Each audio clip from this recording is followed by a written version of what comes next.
సెమినార్కు మన రాష్ట్ర ప్రభుత్వ విప్పు కరుముట్ల శ్రీనివాసులు గారు ప్రధాన అతిథిగా వచ్చారు. అలాగే మా డిక్కీ జాతీయ అధ్యక్షులు పద్మశ్రీ నర్రా రవికుమార్ గారు, రాష్ట్ర అధ్యక్షులు ఆశీర్వాదం గారు అందరూ వచ్చారు. మొదటగా అంబేద్కర్ విగ్రహానికి ఫోటోకు పూలమాల వేసి నివాళులు అర్పించి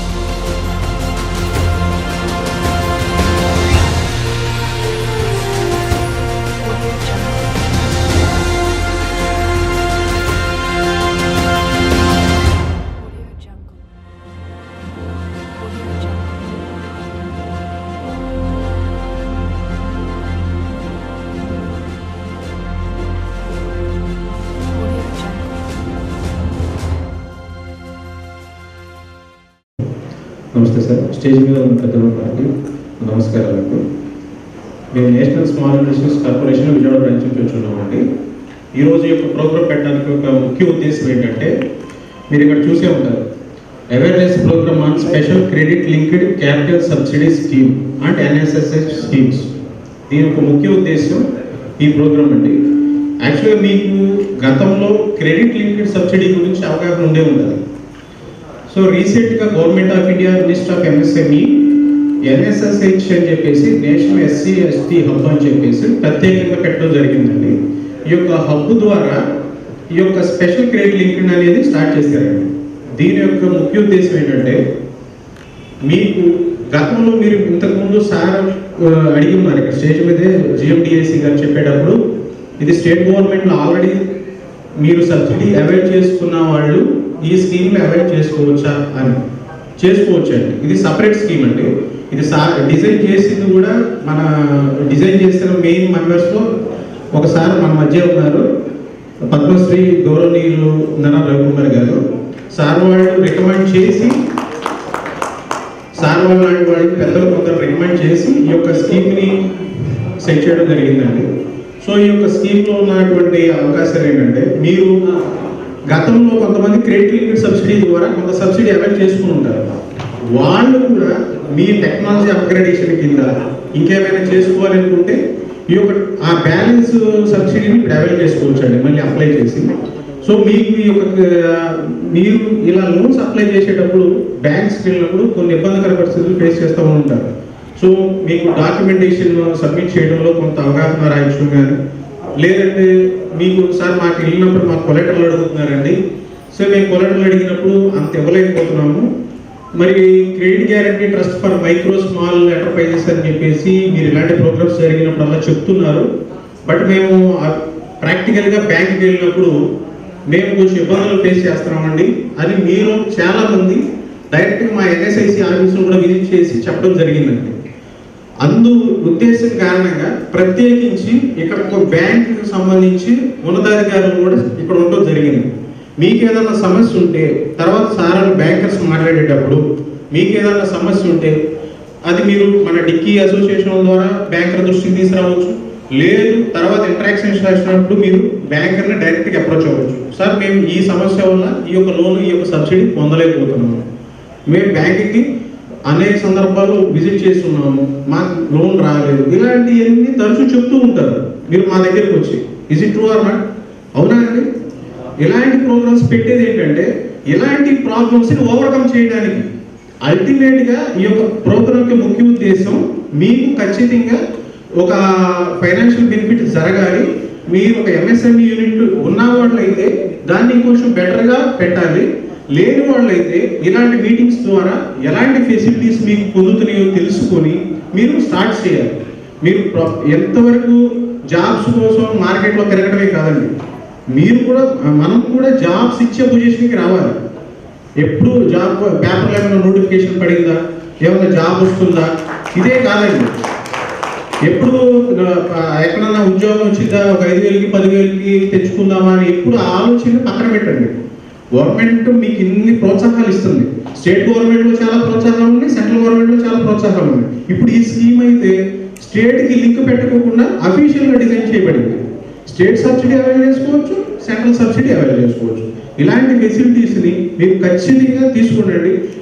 మీకు చేతులు నోట్ ప్యాడ్ ఇచ్చున్నాం. మీకు నోట్ ప్యాడ్ ఎందుకు ఇచ్చామంటే ఏదైనా కీ పాయింట్స్ ఇచ్చినప్పుడు నోట్ చేసుకోవడానికి. మీరు ఖచ్చితంగా కీ పాయింట్స్ నోట్ చేసుకోండి. ఇక్కడ మేము మా కాంటాక్ట్ నెంబర్స్ కూడా ఇస్తాం. మేము కొంతమంది ఏంటంటే సార్ మేము ఫోన్ చేసినప్పుడు పిక్ చేయమని ల్యాండ్ లైన్ నెంబర్ ఇస్తాము, పర్సనల్ మొబైల్ నెంబర్ ఇస్తాము. మీరు అవైల్ చేసుకోవాలి. ఎప్పుడైనా బయట మేము ఏదైనా ట్రాన్స్ఫర్ అయ్యి వేరే చోటకి వెళ్ళినా లేదంటే అనుకోకుండా ఇలా రోడ్డు మీద వెళ్తున్నా కూడా సార్ ఆ రోజు మీరు మాకు ఈ స్కీమ్ గురించి చెప్పారు, మేము ఇదిగోండి లోన్ బ్యాంకులో ఇలా లోన్ పెట్టుకున్నాం, లోన్ వచ్చింది అని బ్యాంక్ మేనేజర్కి కానీ మాకు కానీ ఎవరికైనా సార్ మీరు ఆ రోజు మాకు సపోర్ట్ చేయడం వల్ల ఈ రోజు ఈ యొక్క ఎంటర్ప్రైజెస్ పెట్టామండి, దీనివల్ల నలుగురు ఉపాధి కల్పించగలుగుతున్నామండి, మేము కూడా సక్సెస్ఫుల్గా ఉన్నామండి, మంచిగా సొసైటీలో సర్వే అవుతున్నామండి అని చెప్పిన రోజే మేము ఈ మీటింగ్ పెట్టి మేము ఉద్యోగాలు చేస్తున్నామన్నా కూడా మీనింగ్ ఉంటుందండి.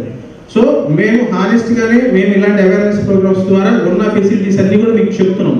అలాగే ఎన్ఎస్ఐసిలో మీకు ఇంకొక సింగిల్ పాయింట్ రిజిస్ట్రేషన్ స్కీమ్ అని ఒకటి ఉందండి. ఈ యొక్క సింగిల్ పాయింట్ రిజిస్ట్రేషన్ స్కీమ్ ఒక ముఖ్య ఉద్దేశం ఏంటంటే పబ్లిక్ ప్రొక్యూర్మెంట్ పాలసీ అని ఉందండి. ఇప్పుడు మీకు స్టేట్ ఇప్పుడు కడపలో ఇక్కడ నాకు యాక్చువల్గా ఎగ్జాక్ట్గా కడపలో ఉన్నటువంటి పిఎస్యూస్ ఐడియా లేదండి. కడపలో పిఎస్యూస్ ఏమున్నాయండి?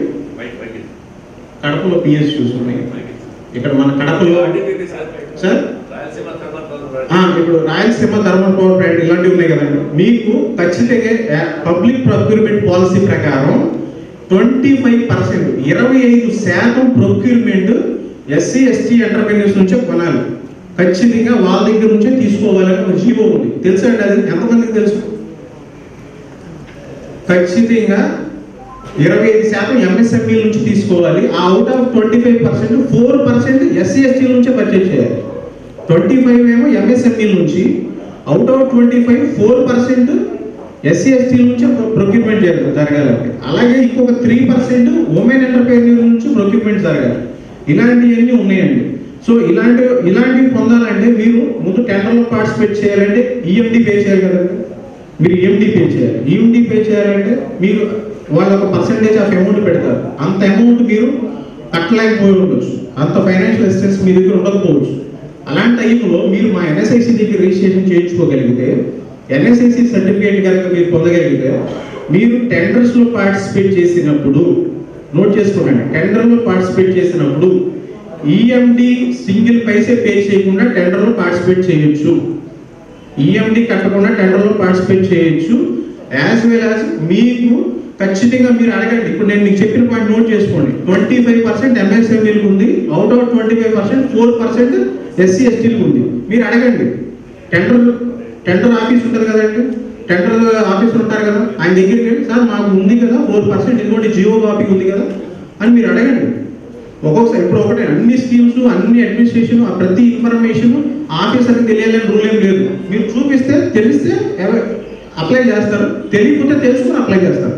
జియో కదండి, మీరు అడగండి. ఖచ్చితంగా మీ ఉన్నాయండి ఫెసిలిటీస్ ఉన్నాయి. అలాగే మీకు ఫైనాన్షియల్ అసిస్టెన్స్ కూడా సిజిటిఎంఎస్సి ద్వారా కూడా మీకు ఉన్నటువంటి సమస్యలు ఏమైనా ఉంటే సార్ వాళ్ళు క్లారిఫై చేస్తారు. ఫర్దర్గా నెక్స్ట్ బ్యాంకర్స్ కూడా ఉన్నారు, సార్ వాళ్ళు కూడా మాట్లాడతారు, మీ డౌట్స్ క్లారిఫై చేస్తారు.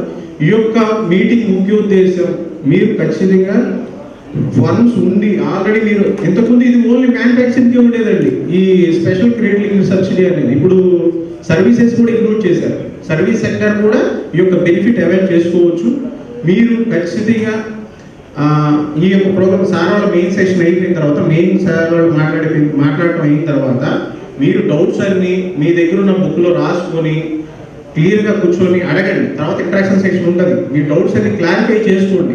మళ్ళీ ఇంతమంది ఒకే చోట ఒకే ప్లాట్ఫామ్ మీద మీకు దొరకడం కష్టం. మీరు 10 సార్లు 10 ఆఫీసులు చుట్టూ తిరిగే కంటే అందరం ఒకే స్టేజ్ మీద ఒకే దగ్గర ఉన్నాం.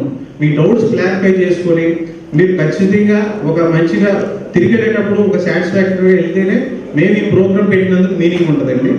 నేను మీకు చెప్పింది అర్థమైంది అనుకుంటున్నాను. ఫర్దర్గా అంటే సమయంలో చెప్తుంటే చాలా ఉంటుందండి. మరి ఏపీస్ ఉన్నారు, వాళ్ళు సార్ వాళ్ళు కూడా మాట్లాడాలి కాబట్టి నేను తర్వాత ఇంటరాక్షన్ సెషన్లో నేను ఇంకా బ్రీఫ్గా మీకు క్లారిఫై చేస్తాను, మీ డౌట్స్ అన్ని క్లారిఫై చేస్తాను, సార్ వాళ్ళు కూడా క్లారిఫై చేస్తాను. Thank you so much.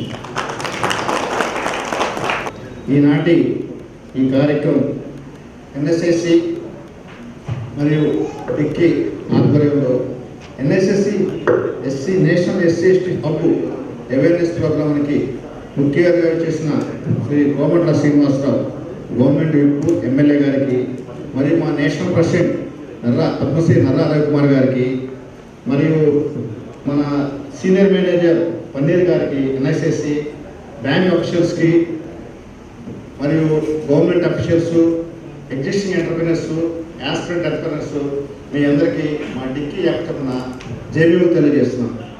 ఈ కార్యక్రమం ముఖ్య ఉద్దేశం ఏంటంటే, ఫస్ట్ ఆఫ్ ఆల్ మనం బిజినెస్ గురించి తెలుసుకోవాలి. బిజినెస్ అనేది 3 రకాలు ఉంటుంది. బిజినెస్ ఒకటి మ్యానుఫ్యాక్చరింగ్, నెక్స్ట్ సర్వీసు, మూడోది ట్రేడింగ్. మ్యానుఫ్యాక్చరింగ్ అంటే ఒక వస్తువు మనం తయారు చేసి మార్కెట్లో అమ్మడం, దాన్ని మ్యానుఫ్యాక్చరింగ్ అంటే మనమే తయారు చేసి మనమే అమ్ముతాం, అది మ్యానుఫ్యాక్చరింగ్. రెండోది సర్వీస్. సర్వీస్ అంటే మన సర్వీస్లే మనం అమ్ముతాం. సర్వీస్ అంటే హాస్పిటల్స్, హోటల్స్, ఇంకా మన ట్యాక్స్ కన్సల్టెంట్లు, ఇవి సర్వీస్ కింద వస్తాయి. ప్లస్ మెకానిక్ షెడ్స్ కానీ ఇంకేమన్నా చేసి ఒక వస్తువు రిపేర్ చేసి మళ్ళీ చేస్తే దాన్ని సర్వీస్ ఎక్కడ. ట్రేడింగ్ అంటే వేరే కూడా తయారు చేసే వస్తువుని మనం అమ్ముతాలో దాన్ని ట్రేడింగ్ అంటారు. సో ఈ 3 రకాల బిజినెస్లో ఉంటుంది. నెక్స్ట్ అసలు ఈ డిక్కీ గురించి కొంచెం కూలంకషంగా తెలుసుకోండి. డిక్కీ అనేది మనల్ని బిజినెస్గా లీడర్స్గా డెవలప్ చేయడం, ఓన్లీ ఎస్సీ ఎస్టీని బిజినెస్ లీడర్స్గా డెవలప్ చేయడం కోసం, across the country among the SC ST business లీడర్స్కి ఎదగడం కోసం డిక్కీ అనేది కొంతమంది మేధావులు ఆల్రెడీ ఎగ్జిస్టింగ్ బిజినెస్ వాళ్ళని కలిసేసి ఒక డిక్కీని క్రియేట్ చేసి మన జాతిని ముందుకు తీసుకోవడం కోసం ఈ డిక్కీని స్థాపించారు. ఈ 2005 పూణేలో స్థాపించబడింది. తర్వాత 2010లో హైదరాబాద్ వచ్చింది. 2015లో మన ఏపీలో సపరేట్గా విజయవాడ వచ్చింది 15కి. ముఖ్య ఉద్దేశం ఏంటంటే, మనం బిజినెస్గా ముందుకెళ్ళడానికి ఏమేమి అవకాశాలు ఉన్నాయి, ఎలాంటి అవకాశాలు గవర్నమెంట్తో మాట్లాడి మనకు తేవాలా అనే విషయంలో పోరాడేసి మన నేషనల్ టీము మంచి మంచి స్కీమ్స్ మనం ప్రవేశపెట్టింది జాతీయ స్థాయిలో. వాటిలో మొట్టమొదటిది స్టాండప్ ఇండియా స్కీమ్.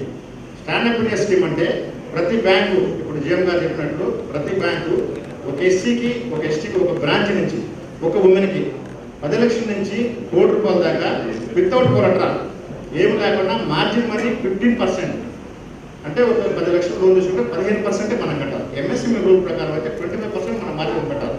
కానీ స్టాండప్ ఇండియా స్కీమ్కి 15% మనం మార్జిన్ పెట్టాలి. అలాంటి స్కీమ్ డిజైన్ చేస్తారు. అది రూల్ అవుట్ చేస్తున్నారు. అది స్కీమ్ వచ్చి 2016 నుంచి వచ్చింది. ఇప్పుడు 5 ఇయర్స్ అయిపోయింది. నెక్స్ట్ 5 ఇయర్స్ కూడా ఎక్స్టెండ్ జరుగుతుంది. ఇది ఒకటి ఫస్ట్ స్కీమ్.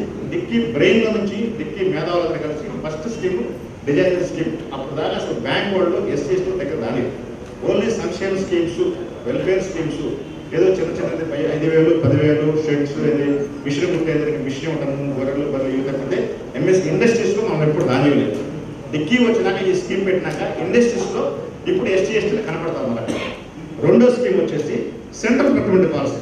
ఇప్పుడు కిరణ్ గారు చెప్పారు, సెంట్రల్ ప్రొక్యూర్మెంట్ పాలసీ అంటే సెంట్రల్ పిఎస్యూలు ఏవైతే జాతీయ స్థాయిలో ఉన్నాయి, మన స్టీల్ ప్లాంట్ కానీ, ప్లస్ మనకి పోర్టులు కానీ, నెక్స్ట్ ఓఎన్జీసీ కానీ, నెక్స్ట్ అట్లా సెంట్రల్ పిఎస్యూలు 150 కంపెనీలు లేకుండా.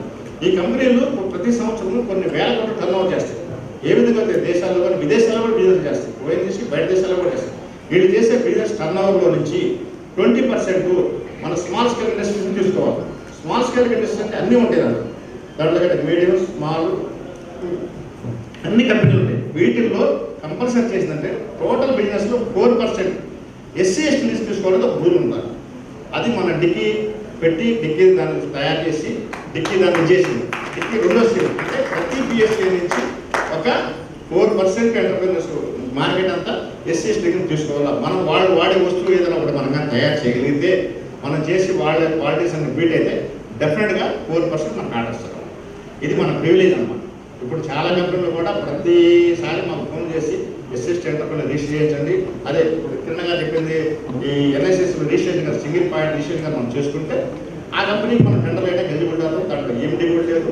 వాళ్ళ మార్కెట్లో మనకు 4% కంపల్సరీ వస్తుంది. ఇందులో ఇప్పటివరకు మనం సాధించింది 1%. ప్రతి కంపెనీ చూసుకుంటే ఎన్ఆర్సీలో 1%, 1.5 అంతకంటే ఎక్కడ ఈవెన్ రైల్వేస్లో కూడా మనకు అవకాశం ఉంది. కానీ మన వాళ్ళు ఇద్దరికి వెళ్ళలేదు, ఆ స్థాయికి వెళ్ళట్లేదు.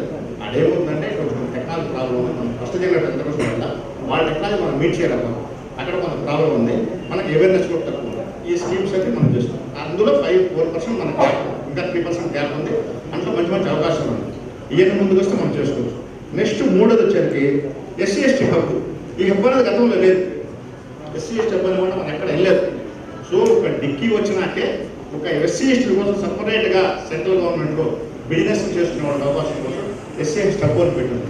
ఈ హబ్బు అన్ని రకాల అవకాశాలు, మనకు అన్ని ట్రైనింగ్స్ అన్ని హబ్బే ఇస్తున్నాం. దీనికి సపరేట్గా ఫండ్ పెట్టేసేసి మనం ట్రైనింగ్స్ అన్ని ఇప్పిస్తూ ఉంది. ప్లస్ అందులో స్పెషల్ ఇంక్లూడింగ్ క్రెడిట్ సబ్సిడీ అనేది సెంట్రల్ గవర్నమెంట్ కంపెనీలో సెంట్రల్ గవర్నమెంట్ ప్రతి ఎంఎస్ఎంఎల్కి 15% ఇస్తుంది. అది ఓన్లీ మ్యానుఫ్యాక్చరింగ్లోనే ఇస్తుంది. ఇది చాలా మంది తెలియదు అసలు వాస్తవానికి. స్టేట్ గవర్నమెంట్ సబ్సిడీ కానీ సెంట్రల్ గవర్నమెంట్ మనకు తెలియదు. కానీ దాంట్లో మనం ఈ డిక్కీ దాన్ని ప్రయాణం పెట్టేసేసి ఎస్సీ హబ్ నుంచి మనం ఫండ్ తీసేసి 10% దాంట్లో కలిపి 25% సెంట్రల్ సబ్సిడీ మనకి ఇస్తుంది ఇవాళ. దాన్ని ఫస్ట్ నుంచి ఇప్పుడు దాకా గత 5 సంవత్సరాల నుంచి ఓన్లీ మ్యానుఫ్యాక్చరింగ్ సెక్టర్ ఇచ్చారు. ఈ సంవత్సరం గొప్ప సాధించిన గొప్ప విషయం ఏంటంటే మ్యానుఫ్యాక్చరింగ్ సర్వీస్ సెక్టర్ కూడా ఈ 25% సబ్సిడీ అనేది ఇస్తుంది. ఈరోజు మన ప్రోగ్రామ్ ముఖ్య ఉద్దేశం అది. ఎస్సీ ఎస్టీ హబ్ నుంచి ఏమేమి ప్రోగ్రామ్స్ ఉన్నాయి, దాంట్లో అవేర్నెస్ ప్రోగ్రామ్ అనుకున్నాం. కాబట్టి సెంట్రల్ నుంచి మనం చేసుకునే ప్రతి వస్తువుకి చేసే సర్వీస్ కూడా 25% సబ్సిడీ ఉంది. ఇది మూడో ప్రోగ్రామ్. నెక్స్ట్ 4 వచ్చేసి వెంచర్ క్యాపిటల్ ఫండ్. మనకి వెంచర్ క్యాపిటల్ ఫండ్ ఉంది. మీరు కానీ పెద్ద పెద్ద బిజినెస్ ఆలోచన చేసి మీరు చేయలేకపోతే వెంచర్ క్యాపిటల్ దానికి అప్లై చేసుకుంటే ఆ కంపెనీ కూడా మనతో భాగస్వామ్యం చేసేసి మన కంపెనీ ముందుకు పోవడానికి 15 కోట్ల దాకా ఏం కొలటరాలు లేకుండా వాళ్ళు మనలో పార్ట్నర్షిప్గా జాయిన్ చేసి మన కంపెనీ ముందుకెళ్ళినాక లాభాలు వచ్చేటప్పుడు వాళ్ళు పక్క అయిపోతుంటారు. మన కంపెనీ వన్స్ మనం పూర్తి అయిపోతాం. ఇదొకటి మనకు ప్రివిలేజ్. వెంచర్ క్యాపిటల్ ఫండ్ ఉంటుంది. నెక్స్ట్ స్టేట్ గవర్నమెంట్కి వచ్చేసరికి వైఎస్ఆర్ జగనన్న బడుగు వికాసం అనేది ఒక స్కీము. అంటే ఇంత గతంలో 2015-20 ఇండస్ట్రియల్ పాలసీ ఉండేది. ఆ పాలసీ తర్వాత 20 నుంచి 23 వరకు వైఎస్ఆర్ తెలంగాణ జగన్ వికాసం అని సపరేట్గా ఎస్సీ ఎస్టీ వరకు స్కీమ్ ఇచ్చారు. గతంలో స్కీమ్ అనేది అందరికీ ఉండేది. అది ఇండస్ట్రియల్ పాలసీ అందరికీ వర్తిస్తుంది. కానీ ఈ జగనన్న బడుగు వికాసం స్కీమ్ అనేది ఓన్లీ ఎస్సీ ఎస్టీ కోసమే సపరేట్గా స్కీమ్ పెట్టేసి దీంట్లో ఇంతకుముందు ఉన్న స్కీమ్ని అప్గ్రేడ్ చేసి ఇంతకుముందు ఒక మనిషికి 70 లక్షల సబ్సిడీ వచ్చేది. ఇవాళ దాన్ని 1 కోటి రూపాయలు చేశారు. ప్లస్ ఇంతకుముందు ఉమెన్కి 35 ఉండేది, 45 ఉండేది సబ్సిడీ మన ఓవరాల్ ప్రాజెక్టు. అది ఇప్పుడు 45 చేశారు. నెక్స్ట్ ఇట్లాగే ఇంతకుముందు మనకు వచ్చేది రేట్ ఆఫ్ ఇంట్రెస్ట్ కూడా ఇంతకుముందు కూడా ఉన్నది. ఈ 2 పాయింట్లు ఈ సంవత్సరం కొత్తగా స్కీమ్ చేశారు. ప్లస్ దీని ఫండ్స్ కూడా జనరల్ కేటగిరీతో సంబంధం లేకుండా ఎస్సీ ఎస్టీకి సప్లాన్ నుంచి సపరేట్ ఫండ్స్ పెట్టారు. సో మన రూట్ సపరేట్, మన బుల్లెట్ ట్రైన్ రూట్ లాగా సపరేట్ రూట్ అనమాట. ఇండస్ట్రీలో మీరు ముందుకు రావాలంటే ఇప్పుడున్నది మాత్రం తొందరగా నిజంగా చెప్పాలంటే గవర్నమెంట్ ఎలాంటి పరిస్థితులు ఉన్నా కానీ వేరే వాళ్ళని చూస్తున్నాం. మనం ఒక ఇండస్ట్రీ కాల్పుల్గా లైబుల్గా మనం పెట్టుండేసి దాన్ని వైబుల్గా పెట్టి ముందుకు తీసుకెళ్ళగలిగితే 70% సబ్సిడీ పొందడానికి మీరు అర్థం. కానీ రూల్ ప్రకారం ఒక పద్ధతి ప్రకారం ఒక పేపర్ వర్క్ ఉంటుంది. అవన్నీ చేసుకొని మీరు ముందుకు వస్తే దీనికి డిక్కీ అన్ని వేళ సహాయ సహకారం అందించడానికి మన రాష్ట్ర స్థాయిలో విజయవాడ ఆఫీస్ ఉంది. ప్రతి జిల్లాలో కోఆర్డినేటర్స్ ఉన్నారు. వాళ్ళని కలిసేసి మీరు ప్రతిపక్షంగా బిజినెస్ చేస్తే దీంట్లో ఫెయిల్యూర్స్ అనేది ఉండదు. బిజినెస్ ఐటమ్ మీద కరెక్ట్గా ఉండేసి బ్యాంకులో స్టాండప్ ఇండియా లోన్ తీసుకుంటే ఏ లోన్ తీసుకో స్టాండప్ లోన్ తీసుకుంటే మనం ముందుకెళ్ళి ఉండే సబ్సిడీ వస్తుంది. సబ్సిడీ 15% మనం పెడతాం. 70% లోన్ వస్తుంది, 70% సబ్సిడీ వస్తుంది, 80% ముందుగానే గ్యారెంటీ ఉంది. ఇంకా ఫెయిల్యూర్ అనేది ఎక్కడ వస్తుంది అలానే ఉండదు. కానీ ఈ విషయాల్లో తీసుకెళ్ళడానికి మనం ఒక్కసారి మీటింగ్ వస్తే ఏదో జరిగిపోతుంది, ఏదో చేసేస్తాము, వ్యాపార అయిపోతుంది, జరిగే పని కాదు. మీరందరూ పర్సనల్గా రండి, మా కోఆర్డినేటర్ కలవండి, ఆయనతో మాట్లాడండి, ఆయన సహాయం ఇస్తారు. మీకు ఇంకేదైనా కొంచెం రావాలంటే హెడ్ ఆఫీస్లో మేము ఉన్నాం. మా దగ్గర చాలామంది మీలాంటి బిజినెస్ చేసే వాళ్ళు చాలామంది ఉన్నారు. వాళ్ళందరితో మీరు ఇంటరాక్ట్ అయితే మీరు డెఫినెట్గా బిజినెస్ ముందుకెళ్ళడానికి మంచి అవకాశాలు ఉన్నాయి. ఈ అవకాశాలు సద్వినియోగం చేసే క్రమంలో మేము గత 10 ఏళ్ళ నుంచి పనిచేస్తూనే ఉన్నాము. చాలా కొద్దిమంది వస్తున్నారు, ఎక్కువ మంది రాలేకపోతున్నారు, ఎక్కువ మంది విషయాలు కూడా తెలియలేకపోతున్నారు. ఇది మనకున్న మేజర్ డ్రాబ్యాక్. ఈ విషయంలో మాత్రం మనం బాగా స్టడీ చేసేసి ఒకరికొకరు సపోర్ట్ చేసుకొని మనం బాగా ముందుకెళ్ళాలి. నెక్స్ట్ మా DICCI caption development of business leaders, SC ST business. మా మోటో వచ్చేసేసి we're not the job seekers, job givers. ఉద్యోగాలు అడిగేవాళ్ళం కదా, ఉద్యోగాలు ఇచ్చేవాళ్ళం. ఆ స్థాయికి వెళ్ళాలని మోటో ఒకటి మా డిక్కీ పనిచేస్తుంది. కాబట్టి అన్ని వేళ డిక్కీ సర్వీస్ మీకు అందుబాటులో ఉంటే దీంట్లో మీకు మెంబర్షిప్ పుట్టే సర్వీస్ ఇస్తామనేది ఏం లేదు.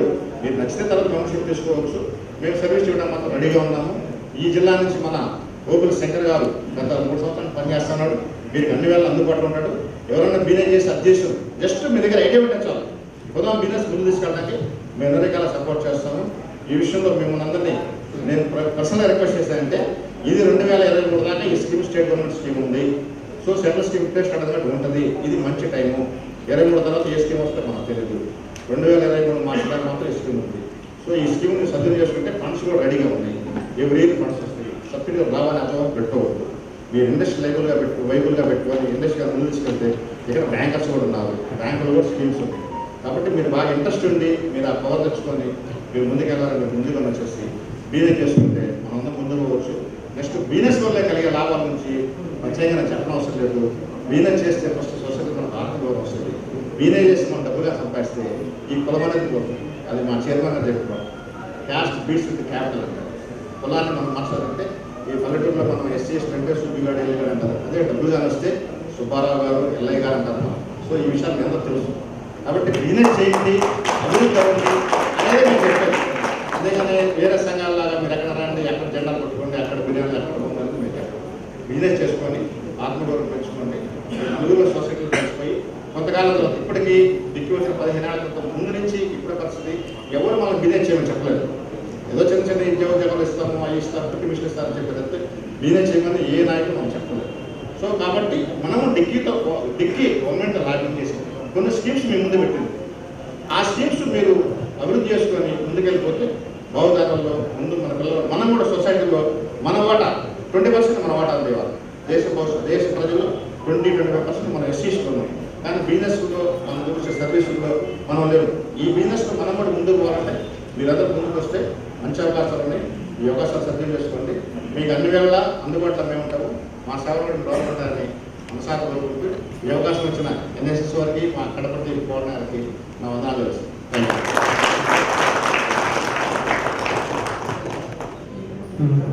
మన జిల్లా కలెక్టర్ గారు శ్రీ విజయరామరాజు గారు మన సమావేశానికి వచ్చారు. సార్ కోవిల్ శంకర్ గారు ఈరోజు నేషనల్ ఎస్సీ హబ్ ఆధ్వర్యంలో ఏర్పాటు చేసినటువంటి awareness on special capital link credit subsidy scheme పైన ఏర్పాటు చేసినటువంటి ఈ సమావేశానికి ముఖ్య అతిథిగా విచ్చేసినటువంటి పెద్దలు, గౌరవనీయులు, మన ప్రియతమ నాయకులు, అదేవిధంగా రాష్ట్ర ప్రభుత్వ విప్ శ్రీ శ్రీనివాసన్న గారికి, అదేవిధంగా మరి ఎస్సీ ఎస్టీ తరఫున పాల్గొంటున్నటువంటి మిత్రులు పన్నీర్ గారు, వారితో చెన్నైలో కూడా చాలా కార్యక్రమాలు మేము డిక్కీ తరఫున చేయడం జరిగింది. చాలా సపోర్టివ్ అండ్ వెరీ, ఇంకా కిరణ్ గారు కూడా మాట్లాడారు, చాలా బ్రహ్మాండంగా కిరణ్ గారు కూడా ఎక్స్ప్లెయిన్ చేశారు. అదేవిధంగా డిక్కీ ఆంధ్రప్రదేశ్ రాష్ట్ర అధ్యక్షులు ఆశీర్వాదం గారికి, కడప జిల్లా కోఆర్డినేటర్ ఉబిని శంకర్ గారికి, మరి డిక్కీ కోఆర్డినేటర్స్ కృష్ణా జిల్లా కిషోర్ గారికి, గుంటూరు జిల్లా రాజు గారికి, అదేవిధంగా ఈ యొక్క కార్యక్రమంలో పార్టిసిపేట్ చేస్తున్నటువంటి కె శ్రీనివాస్ గారు, జోనల్ హెడ్ ఎన్ఎస్ఐసి, అదేవిధంగా చాంద్ బాషా గారు, general manager district industrial centre YSR district Kadapa, అదేవిధంగా గోపాల్ గారికి ఏపీఎస్ఎఫ్సి మేనేజర్ గారు, సూర్యనారాయణ గారు ఆర్ఎం కెనరా బ్యాంక్, మరి దుర్గా ప్రసాద్ గారు లీడ్ డిస్ట్రిక్ట్ మేనేజర్ గారికి, ఈ కార్యక్రమంలో హాజరు విజయరామరాజు గారికి, అదేవిధంగా ఈ కార్యక్రమానికి విచ్చేసినటువంటి ప్రతి ఒక్కరికి కూడా పేరు పేరున నా యొక్క జేబీలు తెలియజేస్తున్నాం. ఈరోజు భారతదేశానికి స్వాతంత్రం వచ్చి 75 సంవత్సరాలు గడుస్తాము. 75 సంవత్సరాలుగా ఈ దేశం సాధించినటువంటి ప్రగతి అన్ని రంగాల్లో విశ్లేషణ జరుగుతూ ఉంది. సాంఘిక, సాంకేతిక, ఆర్థిక పురోభివృద్ధి ఏ విధంగా ఈ దేశంలో జరిగింది, ఎటువంటి ప్రణాళికల వల్ల ఎటువంటి ఫలితాలు వచ్చినాయి, ఈ విధమైన చాలా రకాలైనటువంటి చర్చ దేశవ్యాప్తంగా ఎంతోమంది నిపుణులందరూ కూడా విశ్లేషణ చేసి డిఫరెంట్ రిపోర్ట్స్ ఈరోజు జనరేట్ చేయబడతారు. ఆ రిపోర్ట్స్ని మనము పరిగణలోకి తీసుకున్నప్పుడు డిక్కీ కూడా మా యొక్క థింక్ ట్యాంక్ ఆధ్వర్యంలో 75 సంవత్సరాల కాలంలో షెడ్యూల్డ్ కులాలు, షెడ్యూల్డ్ తెగలు సాధించినటువంటి ప్రగతి అనేటటువంటి అంశాలపైన ప్రణాళిక సంఘం ఇచ్చినటువంటి రిపోర్ట్స్ కానివ్వండి, అదేవిధంగా వివిధ కమిటీలు ఈ మార్జినల్ సెక్షన్స్ యొక్క డెవలప్మెంట్ కోసము తీసుకున్న పథకాలు, వాటి యొక్క ఫలితాల పైన విశ్లేషణ చేసి కేంద్ర ప్రభుత్వానికి రిపోర్ట్ చేయడం జరిగింది. దీంట్లో ప్రధానంగా మీ దృష్టికి తీసుకురావాల్సినటువంటి అంశం ఏంటంటే, దేశంలో అంటరానితనము కొంతమేరకు తగ్గినప్పటికీ కూడా ఆర్థిక పరిస్థితులు చూస్తే మాత్రము ఏమాత్రం కూడా పెరగలేదు. స్వాతంత్రం వచ్చిన తొలుతలో ఉద్యోగాల క్రియేషన్ అనేది జరిగింది. కేంద్ర ప్రభుత్వాల్లో కానీ, రాష్ట్ర ప్రభుత్వాల్లో కానీ, ఇటు ఇండియన్ రైల్వేస్లో కానీ, బ్యాంకింగ్ సెక్టర్లో కానీ, పబ్లిక్ సెక్టర్ అండర్టేకింగ్స్లో కానీ, సో ఎక్కడైనా కానీ ఈ యొక్క ఎంప్లాయ్మెంట్ జనరేషన్ అనేది చాలా వేగవంతంగా జరిగింది స్వాతంత్రం వచ్చినటువంటి తొలినాళ్ళలో, ఫస్ట్ 10 yearsలో. అయితే ఆ రోజుల్లో ఉద్యోగాలు ఉంటుండే, సరైనటువంటి అభ్యర్థులు లేకపోతుండే, షెడ్యూల్డ్ కులాల నుంచి, షెడ్యూల్డ్ తెగల నుంచి, అంటే క్వాలిఫైడ్ క్యాండిడేట్స్ లేకుండే. సో ఆ దశ నుంచి ఈ గత 75 సంవత్సరాలుగా దళితులు విద్యలో మాత్రము చాలా ముందుకెళ్ళి ఉన్నారు. ఈరోజు ప్రెస్టీజియస్ ఇన్స్టిట్యూట్స్ ఏదైతే all India institute of medical sciences topper అన్నాడు, కొన్ని సందర్భాల్లో ఐఏఎస్లో టాపర్స్ షెడ్యూల్ కాస్ట్కి సంబంధించిన వాళ్ళు వస్తూ ఉన్నారు. ఎన్ఐటీస్లో, ఐఐటీస్లో, అదేవిధంగా ఇండియన్ ఇన్స్టిట్యూట్ ఆఫ్ మేనేజ్మెంట్లో, ఈ విధంగా ప్రతి రంగంలో విద్యకు సంబంధించి చాలా ప్రముఖమైనటువంటి పాత్ర ఈరోజు పోషిస్తూ ఉన్నారు దళిత సమాజం నుంచి. కానీ కేంద్ర రాష్ట్ర ప్రభుత్వాల యొక్క పనితీరులో కానీ, అదేవిధంగా గ్లోబలైజేషన్లో వస్తున్నటువంటి ప్రభావం మేరకు కానీ ఈ యొక్క ఎంప్లాయ్మెంట్ జనరేషన్ అనేది తగ్గిపోయింది. ఎందుకంటే కేంద్ర రాష్ట్ర ప్రభుత్వాలు సర్వీసెస్ని ఎక్కువ మట్టుకు ఒక ప్రైవేటైజ్ చేసి సిటిజన్స్ ఫ్రెండ్లీ చేయాలనేటువంటి ఆలోచనతో డిఫరెంట్ ఏజెన్సీస్కి ఆ యొక్క అవకాశాలు ఇచ్చి కొన్నింటిలో మాత్రమే ప్రభుత్వం యొక్క జోక్యం ఉండాలి అనే భావనతోని ఈరోజు కేంద్ర రాష్ట్ర ప్రభుత్వాలు పనిచేస్తున్నాయి.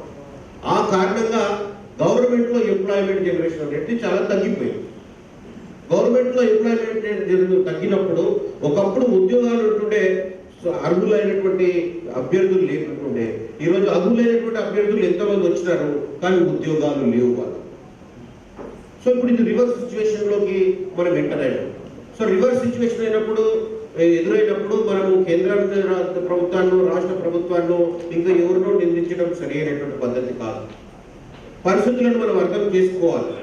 అర్థం చేసుకొని మన ప్రత్యామ్నాయ జీవన మార్గాలు ఏమున్నాయి అనే దానిపైన మనము ఆలోచన చేయాల్సిన అవసరము ఈరోజు షెడ్యూల్ కాస్ట్, షెడ్యూల్ తెగల యూత్ పైన ఉంది అని చెప్పి మేము భావిస్తా ఉన్నాం.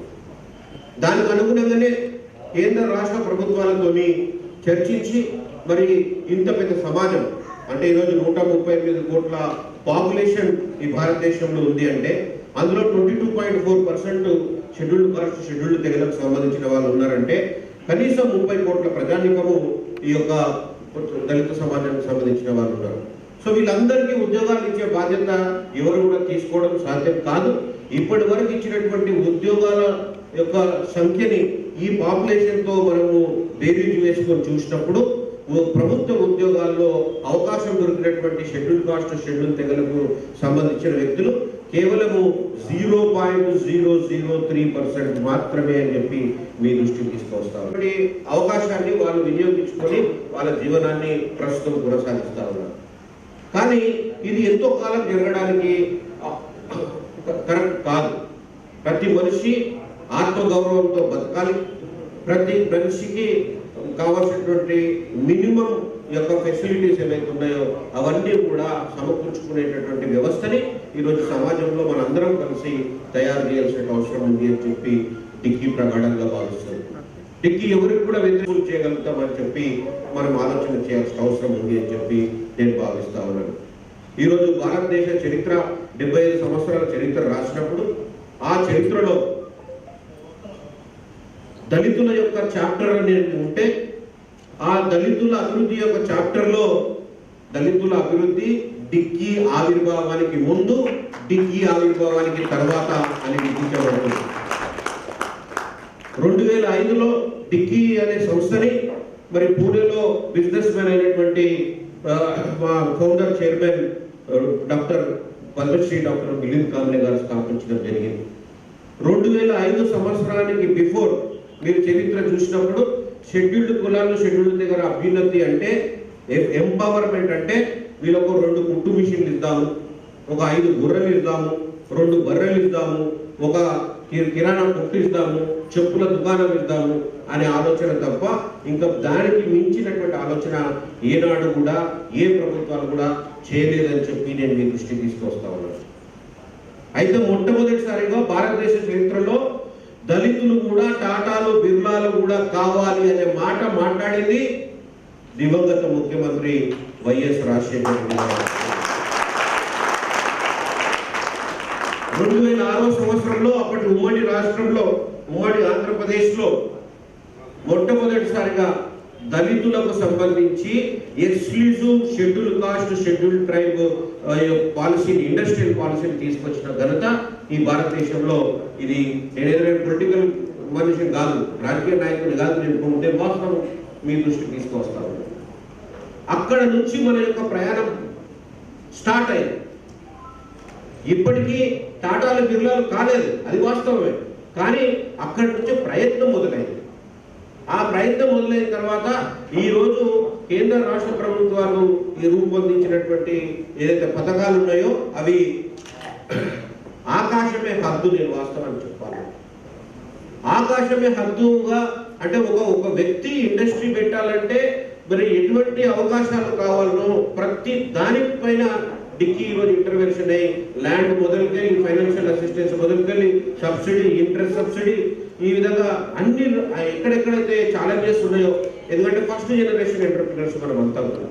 ఆ ఫస్ట్ జనరేషన్ ఎంటర్ప్రీనర్స్ నుంచి మరి ఈరోజు ఎదుర్కొన్న సమస్యల పైన గవర్నమెంట్ దృష్టికి తీసుకెళ్లడం, వాళ్ళ నుంచి కూడా పాజిటివ్ రెస్పాన్స్ అనేది బాగా వస్తుంది.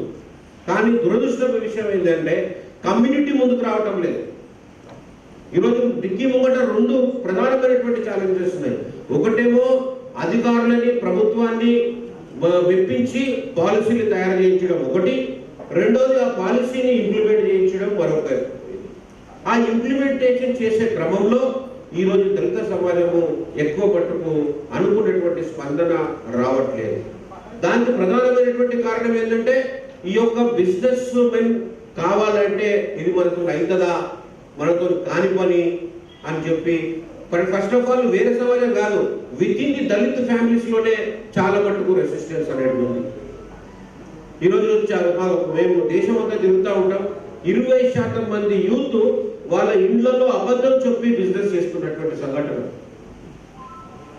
ఎందుకంటే అదే వాళ్ళు చెప్తారు, మీ ఫాదర్ గ్రూప్ 1 ఆఫీసర్ కదా, నువ్వు మరి ఎందుకు మీ డాడీ మీకు సపోర్ట్ చేస్తలేడా, ఫైనాన్షియల్ మార్జిన్ మనీ ఇవ్వలేడా అంటే, లేదు సార్ మా డాడీ సివిల్ సర్వీస్కి ప్రిపేర్ కామంటాడు తప్ప ఇది మనకు లగన్ పని రా, ఇక్కడ పోయి చేతులు కాల్చుకోకు, నువ్వు కూడా నా లెక్క ఆఫీసరే కావాలి అని అంటాడు తప్ప నన్ను ఈ యొక్క ఇండస్ట్రీ వైపు ఉండేది.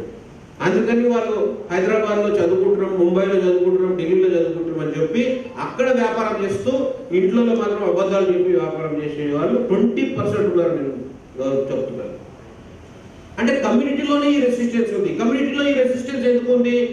ఎప్పటి వరకు ఆ కమ్యూనిటీలో సక్సెస్ఫుల్ ఎంటర్ప్రీనర్స్ని మీరు ఎవరు కూడా చూడలేదు కాబట్టి. మీరు ఎవరు కూడా ఎందుకు చూడలేదు అంటే అటువంటి అవగాహన సదస్సులు పెట్టడం కానీ, లేకపోతే దళిత దళిత సమాజంలో కూడా మంచి మంచి పారిశ్రామికవేత్తలు ఉన్నారనే విషయాన్ని మీకు తెలిసే అవకాశం లేకుండా పోయింది. నేను ఈరోజు సగర్వంగా చెప్పుకుంటా, డిక్కీలో సుమారు 20 మంది సభ్యులు 1000 కోట్ల కంటే ఎక్కువ టర్నోవర్ ఉన్నటువంటి వ్యక్తులు ఉన్నారు. 150 మంది 100 కోట్ల కంటే ఎక్కువ టర్నోవర్ చేసేటటువంటి వ్యక్తులు ఉన్నారు.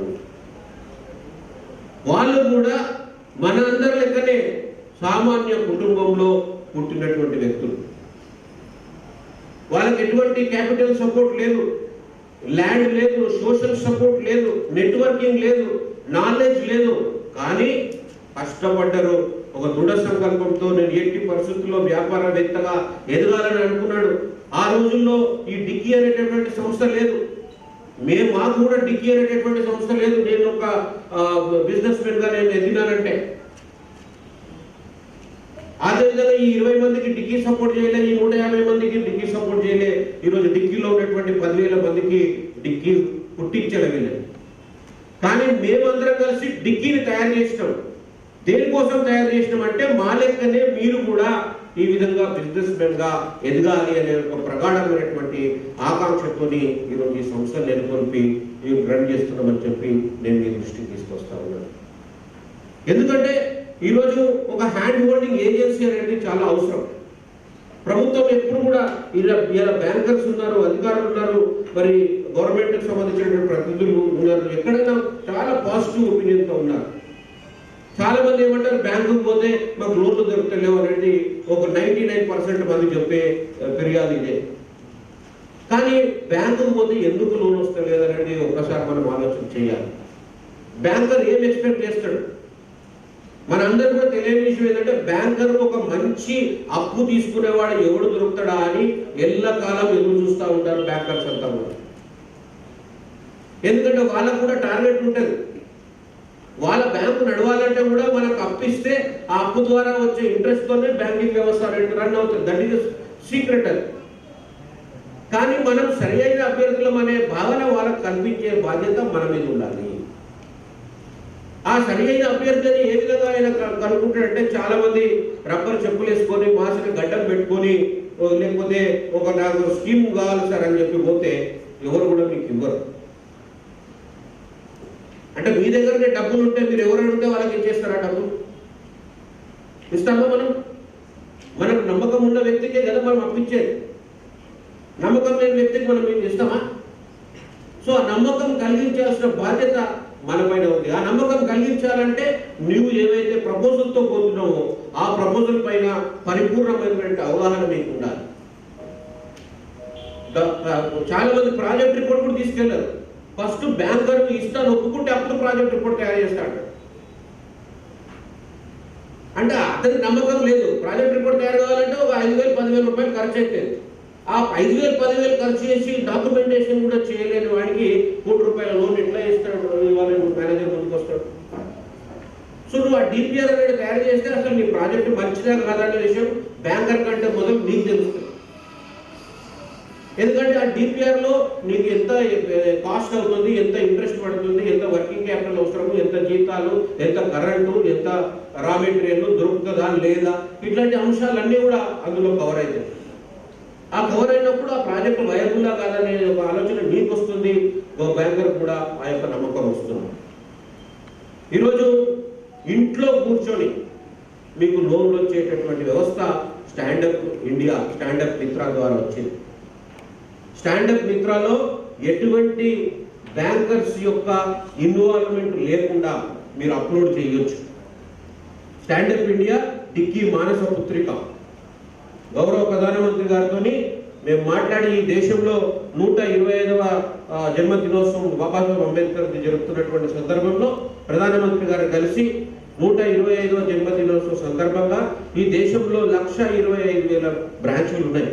బ్యాంక్ బ్రాంచెస్ అన్ని బ్యాంకులు కలిపి ఆ 125,000 బ్రాంచ్లలో కనీసం ఒక బ్రాంచ్కి ఒక ఎస్సీకి ఒక ఎస్టీకి లోన్ ఇవ్వగలిగితే మనం 2,50,000 మందికి ఈ దేశంలో లోన్ ఇవ్వచ్చు సార్ అని చెప్పి వారు చెప్పినప్పుడు అది చాలా చిన్న కోరిక కోరుతున్నారు. ఈ దేశంలో ఫైనాన్షియల్ ఇంక్లూజన్ బాధ్యత ఈ బ్యాంకింగ్ ఇండస్ట్రీ. ఎందుకంటే ఈ దేశంలో బ్యాంకింగ్ వ్యవస్థ ఏంటంటే కొలాటరల్ బేస్డ్ వ్యవస్థ. అంటే కొలాటరల్ లేని డబ్బు ఇచ్చేది కాదు. అటువంటి వ్యవస్థ బ్యాంకింగ్లో లేదు. ఇప్పుడు స్టార్ట్ అయింది కొలాటరల్ ఫ్రీ లోన్స్ అనేది ఇచ్చేది స్టాండప్ ఇండియా స్కీమ్ ద్వారా. సో ప్రధానమంత్రి గారు దాన్ని మహిళలను కూడా యాడ్ చేసి ప్రతి బ్యాంకు నుంచి కనీసం ఇద్దరు ఇచ్చే విధంగా స్టాండప్ మిత్ర దాని వెబ్సైట్ డిజైనింగ్ కానీ, అదేవిధంగా ఆయన చెప్పారు ఈ డిక్కీ వాళ్ళ అనుభవం ఉంది, ఈ వాళ్ళ అనుభవాన్ని మీరు వాడుకోండి అని చెప్పి ఎటువంటి హ్యూమన్ ఇంటర్ఫియరెన్స్ లేకుండా ఈ యొక్క లోనింగ్ రావాలని చెప్పి స్టాండప్ మిత్ర లోన్ వచ్చింది. ఎవరైనా బ్యాంకర్ కింద మీ లోన్ని రిజెక్ట్ చేస్తే దానికి సరైనటువంటి కారణాలు ఇవ్వాలి. ఆ సరైనటువంటి కారణాల పైన కూడా మళ్ళా ఫైనాన్షియల్ క్లినిక్స్ కండక్ట్ చేస్తాం. రిజెక్టెడ్ అప్లికేషన్స్ అన్ని కూడా తీసుకొని ఆ రిజెక్టెడ్ అప్లికేషన్ని అది యొక్క ముంగట పెట్టి ఫైనాన్షియల్ క్లినిక్లో డిస్కషన్ జరుగుతుంది. ఎవరైనా మేనేజర్ మీద కావాల్సుకొని చేసిన ఏదైనా సెల్ఫ్ డిస్క్రిమినేషన్ చూపెట్టినప్పటికీ కూడా అందులో తేలితే ఆ మేనేజర్ పైన చర్యలు తీసుకోబడతాయి. అది స్టాండప్ మిత్ర యొక్క స్కీమ్. అదేవిధంగా స్టేట్ గవర్నమెంట్కి సంబంధించి మీకు అందరూ కూడా వివరించారు. స్టేట్ గవర్నమెంట్లో మరి అసలు ఎవరైనా వ్యక్తి ఇండస్ట్రీ పెట్టాలంటే నీకు ల్యాండ్ కావాలంటే ల్యాండ్ ఇస్తున్నాం. ఫైనాన్షియల్ అసిస్టెన్స్ మీరు ఏదైతే బ్యాంక్ నుంచి లోన్ తీసుకుంటారో దాని మీద సబ్సిడీ 35% మగవారికి, 45% మహిళలకు. మరి కేంద్ర ప్రభుత్వము 25% ఇస్తుంది. అంటే ఒక మగవాళ్ళు ఇండస్ట్రీ పెడితే దాంట్లో 35 + 25 60% సబ్సిడీ వస్తుంది. మీరు లేడీస్ పేరు మీద పెడితే 70% వస్తుంది. ఇక నీకు వైబుల్, నీవు ఆల్రెడీ మార్జిన్ మనీ 20% కడుతుంది. ఇక మీకు వచ్చే కష్టం ఏది? అక్కడ ఎటువంటి కష్టం కూడా లేదు. కాకపోతే ఇవన్నీ రావడానికి టైం పడుతుంది. ఇమీడియట్గా ఇలా నేను మాట్లాడినంత స్పీడ్గా మీకు శాంక్షన్స్ కావు.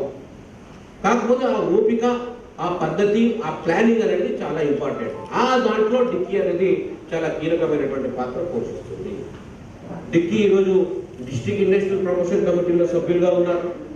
అదేవిధంగా రాష్ట్ర స్థాయిలో జరుగుతున్నటువంటి ఎస్ఎల్సీ మీటింగ్లో సభ్యులుగా, అదేవిధంగా కేంద్రంలో జరుగుతున్నటువంటి వివిధ కమిటీస్ ఏదైతే స్టేక్ హోల్డర్స్ కమిటీస్ ఉంటాయో అన్ని మినిస్ట్రీస్లో, ministry of food processing, ministry of agriculture, aquaculture, every డిపార్ట్మెంట్లో డిక్కీ యొక్క ప్రతినిధులు ఉండి మనం ఎదుర్కొంటున్న సమస్యల్ని అధికారుల దృష్టి తీసుకొచ్చి దాన్ని పరిష్కరించుకునేటటువంటి అవకాశం మనకు ఉంది.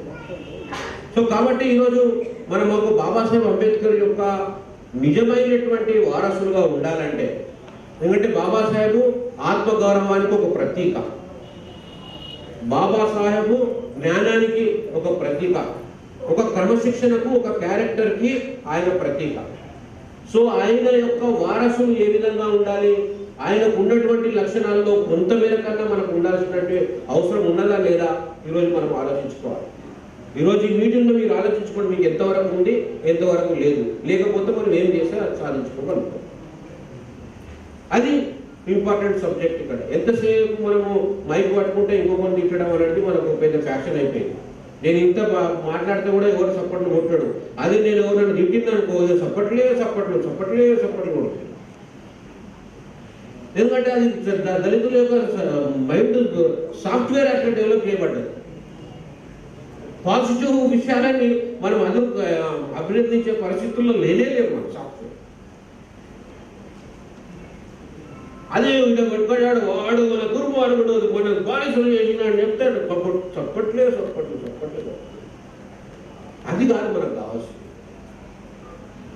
వ్యవస్థ మారాలంటే, కమ్యూనిటీ యొక్క బ్రాండింగ్ మారాలి అంటే దానికి ఎవరు దానికి కారకులు? ఈరోజు దళితులు అంటేనే ఏం మనం మా మైండ్లోకి వస్తుంది?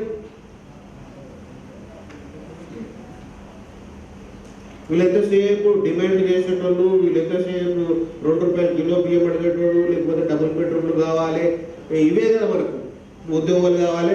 లేకపోతే ఎవరైనా అంబేద్కర్ విగ్రహం దండకి వస్తే కూడా జిందాబాద్, లేకపోతే ముర్దాబాద్. అంటే ఆయన విగ్రహానికి దండ వేసినోళ్ళకి కూడా మనము నెగటివ్ మాట్లాడతాం. అది ఆ సైకాలజీ అట్లా డెవలప్ అయింది. అది కాదు ఆ రోజు ఆ సందర్భమా మీరు చెప్పాల్సింది. సో మన యొక్క అభివృద్ధికి వేరే వాళ్ళని నిర్మించడం కాదు, మనం ఎంతవరకు జరుపుతున్నామో, మనం ఎంతవరకు సహకారం చేస్తున్నాం అనేది చాలా ఆలోచించాల్సినటువంటి విషయం. మేము కూడా మీ లెక్కన వచ్చినాం. ఇప్పుడు మా తండ్రి మేస్త్రి పని చేస్తుండే, మా అమ్మ ఇండ్లలో పని చేస్తుండే. వాళ్ళు మమ్మల్ని చదివిపించారు. ఇలా చదివిపించారు. నేను ఇలా ఒక 2000 మందికి ఎంప్లాయ్మెంట్ ఇస్తున్నా, ఒక పద్మశ్రీ నేను.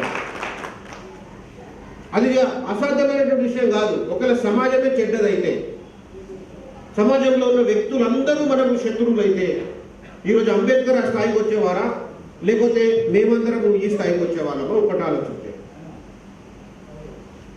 That is not correct. సమాజంలో మంచి వాళ్ళు అంతటా ఉంటారు, చెడ్డ వాళ్ళు కూడా అంతటా ఉంటారు. దళితుల్లో ఉన్న ప్రతి ఒక్కడు మంచివాడేనా? వేరే కాస్ట్లో ఉన్న ప్రతి ఒక్కరు చెడ్డవాళ్ళ?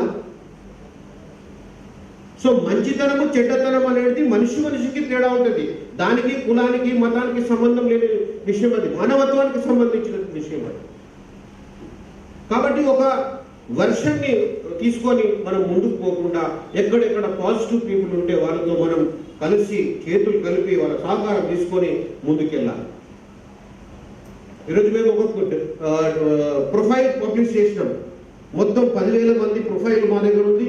ప్రత్యేకంగా చాలా మోస్ట్ సక్సెస్ఫుల్ పర్సన్స్ యొక్క ప్రొఫైల్ మేము స్టడీ చేసినప్పుడు అందులో ప్రతి ఒక్కరికి కూడా మొట్టమొదటి బిజినెస్ స్టార్ట్ చేయడానికి అవకాశం కల్పించేటువంటి వ్యక్తులు అగ్రవర్ణాలు అనే విషయాన్ని మీరు గుర్తుపెట్టుకోవాలి. ఎందుకంటే నాకు ఫస్ట్ ఒక 25,000 రూపాయలు ఇచ్చాడు ఒక నరసింహరాజు అనేటటువంటి వ్యక్తి. నేను ఫస్ట్ ప్రాజెక్ట్ పెట్టాను 30 సంవత్సరాల క్రితం.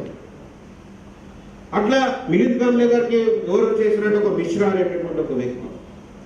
ఎందుకంటే మన సమాజంలో ఎవరు బిజినెస్ ఉన్న వాళ్ళు లేరు, వాళ్ళు మనం సాయం చేసే అవకాశం కూడా లేదు.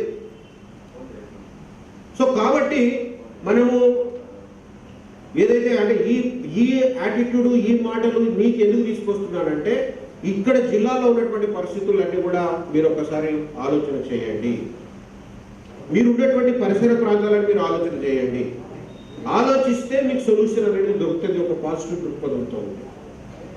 కడప జిల్లా చాలా వెనుకబడినటువంటి జిల్లా అని చెప్పేసి అందరూ అంటారు. ఈ వెనుకబడిన జిల్లాని అభివృద్ధి జిల్లాగా మారడానికి అవకాశాలు ఎన్నో ఉన్నాయి. ఎందుకంటే మెజారిటీ శాతము మేము ఎక్కడ పోయినా కానీ ఎప్పటి వరకైతే భారతదేశము సంపన్న దేశం కావాలి, పవర్ఫుల్ దేశం కావాలంటే ఈ దేశంలో ఉన్న సిటిజన్స్ అడుక్క తిన్నన్ని రోజులు ఇది ఎంపవర్డ్ నేషన్ అయ్యే అవకాశమే లేదు. వీళ్ళు అడక్క తినకుండా ఉండాలి, 2 రూపాయల కిలో బియ్యాలు కొనుక్కుండా ఉండాలి అంటే ఇప్పుడు నేను 2 రూపాయల కిలో బియ్యం కొంటానా? నేను నాకు డబుల్ బెడ్రూమ్ కావాలని ప్రభుత్వాన్ని అడుగుతానా? నేను అడగను. ఎందుకంటే ఆ స్థాయి మనం దాటిపోయింది. సో ఆ స్థాయి దాటిపోవడానికి మీరు అందరూ కూడా ప్రయత్నం చేయాలి. మేము ప్రభుత్వాలతో జగన్ గారు కూడా మాట్లాడినప్పుడు రవి ఒకటే చెప్పారు. జగన్ గారు మీకు ఆకాశమే హద్దు. అండ్ దేశంలో సబ్సిడీలు మొన్న ఆగస్టు 2021 వరకు అప్లికేషన్ పెట్టిన ప్రతి ఒక్కరికి సబ్సిడీస్ అనేది ఇవ్వడం జరిగింది. ఈవెన్ పక్క రాష్ట్రం తెలంగాణలో ఇంకా 3 సంవత్సరాల నుంచి సబ్సిడీలు పెండింగ్ ఉన్నాయి. కానీ ఇక్కడ జగన్ గారు 2 ఇంపార్టెంట్ ఇష్యూస్ చేశాడు. ఒకటి, కోవిడ్ టైంలో మొత్తం ఇండస్ట్రీ ఎంతో సఫర్ అవుతున్నటువంటి సందర్భంలో అప్పటి వరకు ఉన్నటువంటి అరియర్స్ అన్ని కూడా క్లియర్ చేసి పెట్టేశారు. అంటే సుమారు 900 కోట్ల రూపాయల అరియర్స్ గత ప్రభుత్వంలో ఉంటే దాన్ని ఆయన 1 డేలో క్లియర్ చేసి, ఆ తర్వాత ఇప్పుడు మన యొక్క సబ్సిడీస్ గురించి ఎవ్రీ మంత్ రివ్యూ చేయడం, ఏవేవైతే అప్లికేషన్స్ వచ్చినాయో వాటన్నింటినీ ఇమీడియట్గా రిలీజ్ చేయడం అనేది, అంటే బిఫోర్ హ్యాండ్ డేట్స్ కూడా ఇచ్చేస్తున్నారు. సో అంత పాజిటివ్ యాటిట్యూడ్ మనకు ఉన్నప్పుడు దాన్ని ఏ విధంగా వాడుకోవాలి అంటే వాడుకొని అభివృద్ధి ఏ విధంగా చెందాలి. నా దగ్గర 2 రకాల మనుషులు వస్తారు. సార్ నేను మనోళ్ళకు ఉద్యోగం ఇవ్వాలని చెప్పి ఏదైనా ఇండస్ట్రీ పెడదాం అనుకుంటున్నా, కొంచెం మీరు ఐడియా ఇవ్వండి అంటారు. అంటే నువ్వు ఇంకొకరికి ఉద్యోగం ఇవ్వడానికి ఇండస్ట్రీ పెట్టవుతున్నా నాయన, నువ్వు ఇండస్ట్రీ పెట్టి ఇంకొకరికి ఉద్యోగం ఇచ్చేది ఆలోచన. ఈ రెండింటికి చాలా తేడా ఉంది. అదేవిధంగా ఈ సబ్సిడీని ఎట్లా వాడుకోవాలి సార్, అవన్నీ బాగానే ఉన్నాయి కానీ ఎట్లా వాడుకోవాలో మీరు సలహా ఏంటండి. అరే సబ్సిడీలు వాడుకోవడానికి కాదు, సబ్సిడీలు నువ్వు వ్యాపారంలో నిలదొక్కుకోవడానికి. అదొక సపోర్ట్ సిస్టమ్. ఆ సపోర్ట్ సిస్టమ్ ద్వారా మేము నిలదొక్కుకోవడానికి ప్రభుత్వం ఇస్తున్నటువంటి అవకాశం. అంతేగాని దాన్ని పోస్ట్ తినుకోవడము లేకపోతే సబ్సిడీ తీసుకొని దుకాణం బంద్ చేయడానికి కాదు.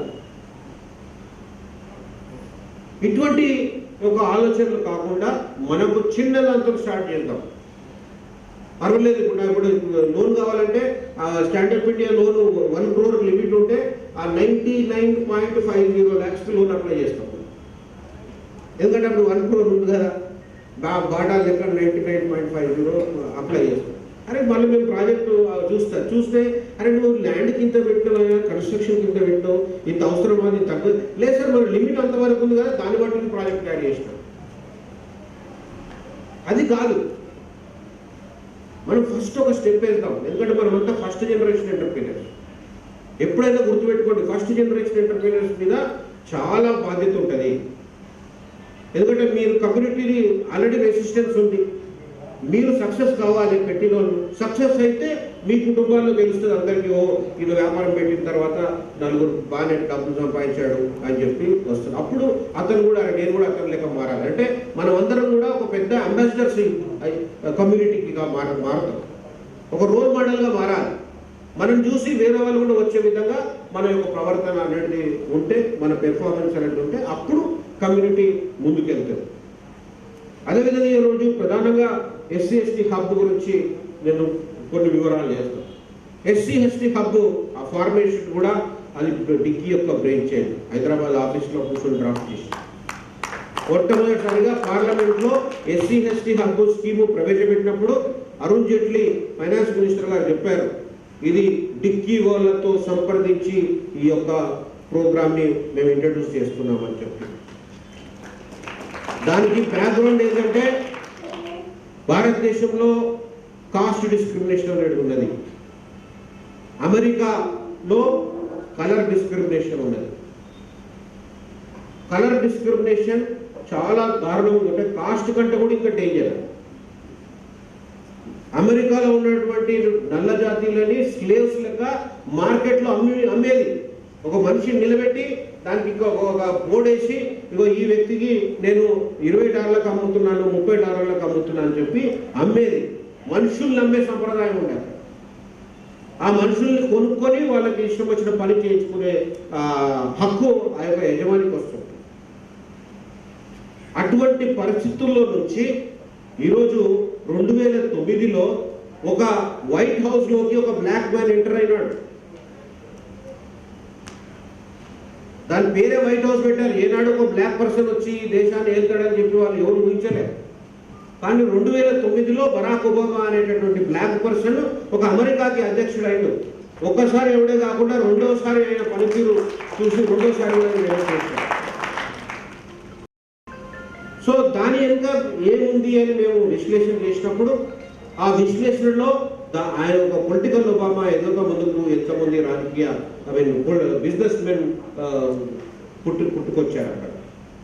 సో అక్కడ సిస్టమ్ అంతా స్టడీ చేసినప్పుడు అక్కడ సప్లయర్ డెవలప్మెంట్ కౌన్సిల్ అనేది ఒకటి ఉంది. ఆ సప్లయర్ డెవలప్మెంట్ కౌన్సిల్ యొక్క ప్రతిరూపమే నేషనల్ ఎస్సీ ఎస్టీ హబ్ అని చెప్పి నేను మీ దృష్టికి తీసుకొస్తాను. ఎందుకంటే ఇక్కడ ఉన్నటువంటి పరిస్థితులే వాళ్ళకు కూడా ఉన్నాయి. సేమ్ సంక్షేమ పథకాలు అక్కడ కూడా ఉన్నాయి. మొన్నటి వరకు ఉన్నది, ఇప్పుడు కూడా సోషల్ సెక్యూరిటీ అంటారు దాన్ని. కానీ అక్కడ నల్ల జాతీయులు అందరూ ఒకటే అనుకున్నారు, సోషల్ సెక్యూరిటీ తీసుకోవడం అంటే అది అవమానకరమైన విషయం. నాకు సోషల్ సెక్యూరిటీ అవసరం లేదు, నేను సెల్ఫ్గా నేను పైకి వస్తాను అని చెప్పి వాళ్ళ ప్రతిభ చూపెట్టారు. ఈరోజు గొప్ప గొప్ప వ్యాపారవేత్తలుగా ఈరోజు హైయెస్ట్ పేడ్ ఫిలిం స్టార్ ఎవరైనా అంటే ఒక బ్లాక్ పర్సన్, ఒక highest paid director film director అంటే ఒక black person. So as a దళితులుగా మనలో ఆ కమిట్మెంట్ ఉండాలి. ఎస్, దళితులము అంటే కష్టపడే వాళ్ళు, అది మనం బ్రాండింగ్ చేసుకోవాలి. దళితులు అంటే నీతిమంతులు, దళితులు అంటే మంచి పారిశ్రామికవేత్తలు, ఇటువంటి బ్రాండింగ్ మనం వేసుకోవాలి. మా చైర్మన్ గారికి ఒక కూతురు, ఆయన సత్యమేవ జయతే ఒక ప్రోగ్రాంలో అమీర్ ఖాన్ గారిని ఈ ఇంటర్వ్యూ పిలిచారు ఒక 10 years బ్యాక్. అప్పుడు ఆ అమ్మాయి, చిన్న అమ్మాయి, ఆమె వాళ్ళ ఫాదర్ యొక్క టీవీలో చూసినప్పుడు దళిత్ అనే పదం వచ్చింది. ఎందుకంటే యంగ్ జనరేషన్కి ఎక్కువ దళిత్ అంటే ఎక్కువ తెలియదు. అంటే మరీ అభివృద్ధి చెందిన కుటుంబాల్లో వాళ్ళకే తెలియదు. వాళ్ళ అమ్మనంటే చెప్పారు మేము దళితులు. అదొక రోగం ఉంది, అదొక వేరే సబ్జెక్ట్.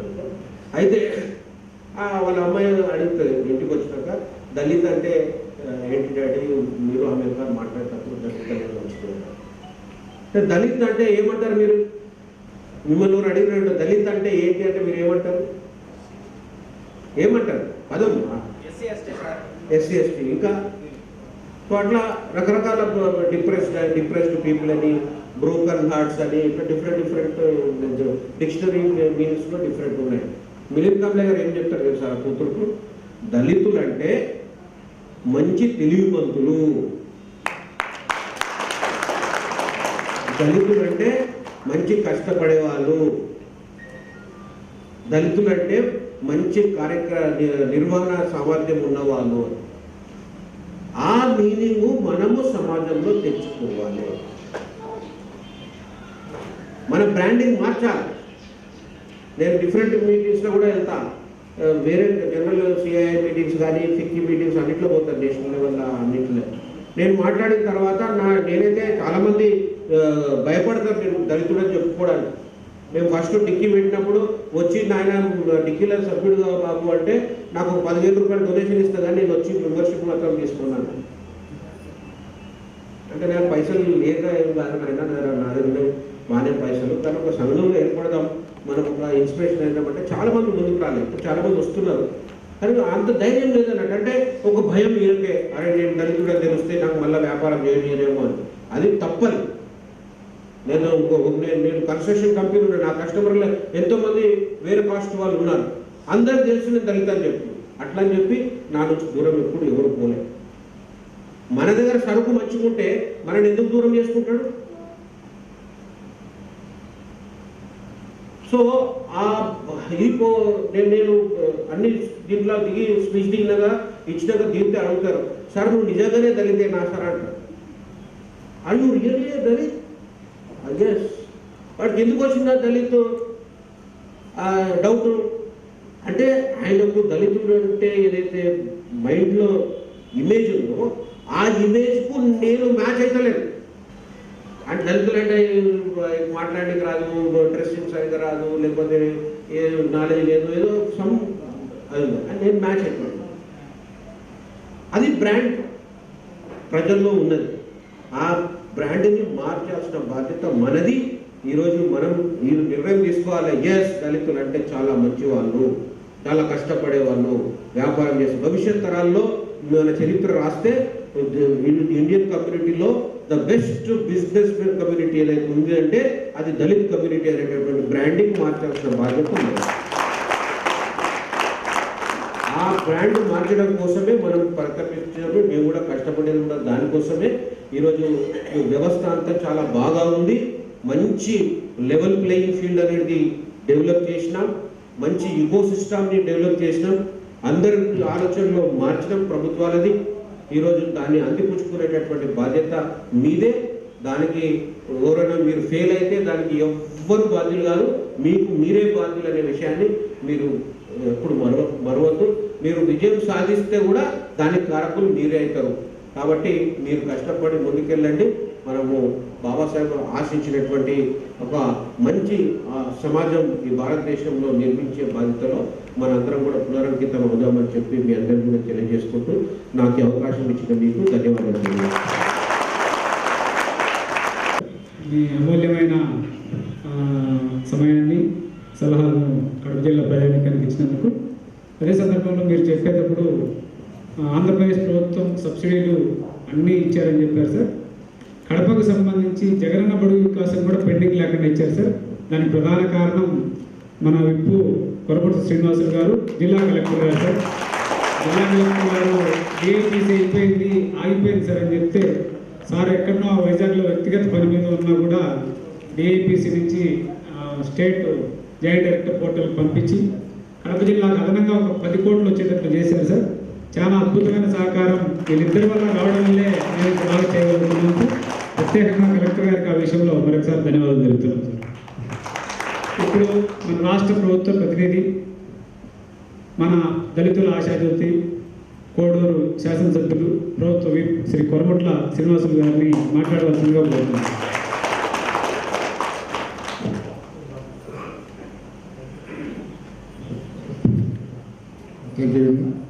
ఈరోజు డిక్కీ ఆధ్వర్యంలో జరుగుతున్న ఓపెన్ మీటింగ్కు హాజరైన మన భారత రత్న పద్మశ్రీ నారా రవికుమార్ గారికి ధన్యవాదాలు. ముఖ్యంగా ఎందుకంటే ఆయన నేషనల్ వైడ్ కూడా దాదాపు మంత్లీ 20 days బయటే ఈ యొక్క డిక్కీ దానికోసం తిరగడం నిజంగా శుభపరిణామం. అందులో ఒక మైల్ స్టోన్స్ కూడా మనం చూసాం. స్పెషల్గా మీకు ధన్యవాదాలండి. అదేవిధంగా మన ఈ డిక్కీకి ప్రత్యేక ఆహ్వానితులుగా జిల్లాలో దళితుల్ని కూడా ఎక్కువగా ఎంకరేజ్ చేస్తూ బాగా ఇండస్ట్రీ పరంగా తీసుకోవాలనే ఉద్దేశంతో జిల్లా మేజిస్ట్రేట్, కడప జిల్లా కలెక్టర్ సారు వర్మ గారికి, అలాగే వీటికి ఇచ్చేసిన మరో ప్రెసిడెంట్ డిక్కీ ఏపీ అనపర్తి ఆశీర్వాదం గారికి, అదేవిధంగా ఇంకా చాలామంది ముఖ్యంగా మన డిఎంసి చాన్ భాష గారికి, అదేవిధంగా శ్రీనివాస్ గారికి, అలాగే బ్రాంచ్ మేనేజర్ గోపాల్ గారికి, అలాగే సూర్యనారాయణ ఆర్ఎం కెమెరా మ్యాన్ గారికి, అలాగే Durga Prasad lead district manager Vaishakha district, అలాగే ఇక్కడికి ఇచ్చిన చాలామంది బ్యాంకర్స్కు, అదేవిధంగా కిరణ్ గారికి, ఇంకా చాలామంది నన్ను కూడా పేరు పెట్టిన ధన్యవాదాలు తెలుపుకుంటూ, ముఖ్యంగా ఎంటర్ప్రైజెస్కు, కాబోయే ఎంటర్ప్రైజెస్ అందరూ కూడా ఆహ్వానిస్తూ మీకు అందరూ కూడా నమస్కరిస్తూ ఒక మంచి ప్రోగ్రాం. ఎందుకంటే Dalit chamber of commerce industry అంటే డిక్కీ అంటే అబ్జర్వేషన్. చాలామంది కూడా డిక్కీ అన్నారు, చాలా స్టేజ్ పైన అందరికీ తెలుసు. బట్ ఇక్కడ కింద ఉన్న ఎంటర్ప్రైజెస్ మనందరూ కూడా కాబోయే ఎంటర్ప్రైజెస్ కూడా ఈ డిక్కీ అబ్జర్వేషన్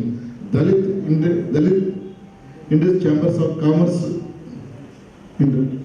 ఇండస్ట్రీ యొక్క డిక్కీ యొక్క డెఫినేషను చాలా మంచి ప్రోగ్రాంకు మేము కూడా మీకు భాగస్వామ్యానికి చాలా ధన్యవాదాలు సార్. దీని కాన్సెప్ట్ కూడా అందరూ కూడా ఇట్లా ఏదైతే రవికుమార్ గారు, అదేవిధంగా దీనికి సంబంధించిన జిల్లా డిస్ట్రిక్ట్ ప్రెసిడెంట్, అదేవిధంగా బ్యాంకర్స్ చాలా స్పష్టంగా చాలా క్లుప్తంగా చెప్పడం జరిగింది. ఒక అద్భుతమైన ఒక అవకాశం, ఇది ఒక మంచి అవకాశం.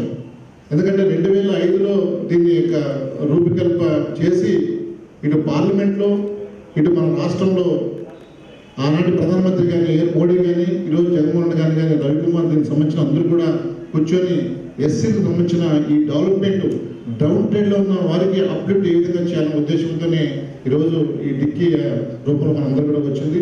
దీనికి తగ్గట్టు మన ప్రభుత్వాలు కూడా చాలా అద్భుతంగా ముందుకు వచ్చినారంటే నిజంగా నేను కూర్చున్నప్పుడు సార్ రవికుమార్ గారు చెప్పారు, జగన్మోహన్ గారు సీఎం గారు మనం పిలిపించి మాట్లాడు, ఏమేమి చేయాలో మీరు ఏం చెప్పండి.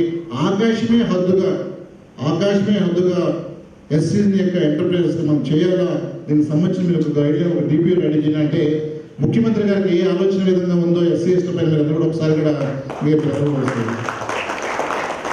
సో ఇటువంటి పరిణామంలో ఒక మంచి అవకాశం. దీని ద్వారా గతంలో లోన్ అండి SC corporation, ST corporation, BC corporation అనేక రకాలు పోయేసి అక్కడ ఎంతసేపు ఏం చేశారంటే సబ్సిడీ ఎంత ఇస్తారు, సబ్సిడీ అనేది నిజంగా బాధాకర విషయం. చాలాసార్లు కూడా నేను ఎస్సీ కమిషన్ అన్నప్పుడు కూడా దీనిపైన ఆనాటి ముఖ్యమంత్రి దివంగత రాజశేఖర రెడ్డి గారితో మేమందరూ కూడా 2005లో ఎస్సీ కమిషన్ అయినప్పుడు వీటన్నిటి కూడా ఏ విధంగా ఈ యొక్క రాజశేఖర గారు చెప్పారు, వాళ్ళ యొక్క రూట్ డెవలప్ వేసుకుని అందరూ కూడా 23 జిల్లాలు తిరగండి, అవసరమంటే వేరే స్టేట్కి వెళ్ళండి మహారాష్ట్రకు, దళితుల యొక్క వాళ్ళ యొక్క అప్లిఫ్ట్ ఏ విధంగా ప్రయోజనకరంగా ఉంటే మనం చేస్తే బాగుంటుందని చెప్పేసి ఎంతసేపు మనం కూడా ఈ లోన్లు తీసుకుంటే సబ్సిడీ తీసుకుంటే ఆ సబ్సిడీ తీసుకొని మిగతా యూనిట్ వదిలేస్తారు. వదిలేసిన పరిస్థితుల్లో ఏ విధంగా డెవలప్ అవుతారు, ఏ విధంగా చాలాసార్లుగా ఆలోచనలు ఆనాటి ప్రభుత్వం కూడా తీసుకుని అప్పుడే కొత్తగా రాజశేఖర రెడ్డి ఇండస్ట్రీ పాలసీ దాదాపు ₹1 కోటి ఖచ్చితంగా బ్యాంక్ షూరిటీ లేకుండా దీనికి కొత్త రూపకల్పన చేశారు. రాజశేఖర రెడ్డి గారు చేసిన ఘనత మనందరం అక్కడ పడింది మొత్తం. సో తర్వాత వచ్చిన అన్ని కూడా మనకు రవికుమార్ లాంటి వాళ్ళ యొక్క ఎంతో అన్ని కూడా ఒక రూపకల్ప రూపశిల్పిగా దిద్దుకొని ముందుకొచ్చాయి. బ్యాంకర్స్ కూడా ఇంతమంది ఈరోజు బ్యాంకర్స్ వచ్చి ఖచ్చితంగా దానికి కావాల్సినవి అన్నీ కూడా చేస్తాము. ఆ యూనిట్ యొక్క మీరు యొక్క ఇది ఆ డిపిఆర్ కానీ దీనికి సంబంధించిన అన్నీ కూడా వస్తుంది. ఎందుకంటే గవర్నమెంట్ అంత కొత్తగా ఉంది కాబట్టి మీరందరూ కూడా దీన్ని ఉపయోగించుకోవాలి. అందులో మన జిల్లా కలెక్టర్ గారు ఎప్పుడు చాలా పాజిటివ్గా ఉంటాడు. ఎందుకంటే వచ్చిన కొత్తలో కొన్ని విషయాలు మేము ఇప్పుడే వచ్చాడు కదా, ఎందుకు ఆయన పైన ఎక్కువ ప్రెజర్ పెట్టమంటే అడగండి సార్, మీరు ఏం కావాలో చెప్పండి, నేను చేస్తానని కలెక్టర్ గారు. అందుకే ఈ మీటింగ్లో కూడా ఆయన ఏదైతే డిక్కీకి సంబంధించిన ఏదైతే ఎస్సీ ఎంటర్ప్రైజ్కు కలెక్టర్ గారు ఈ జిల్లా వరకు ఆయన ముఖ్యంగా చాలా వరకు అందరూ కూడా ఉపయోగపడాలనే ఉద్దేశంతోనే కలెక్టర్ గారు ఈ కార్యక్రమం వచ్చిందా నిండితనం వచ్చింది.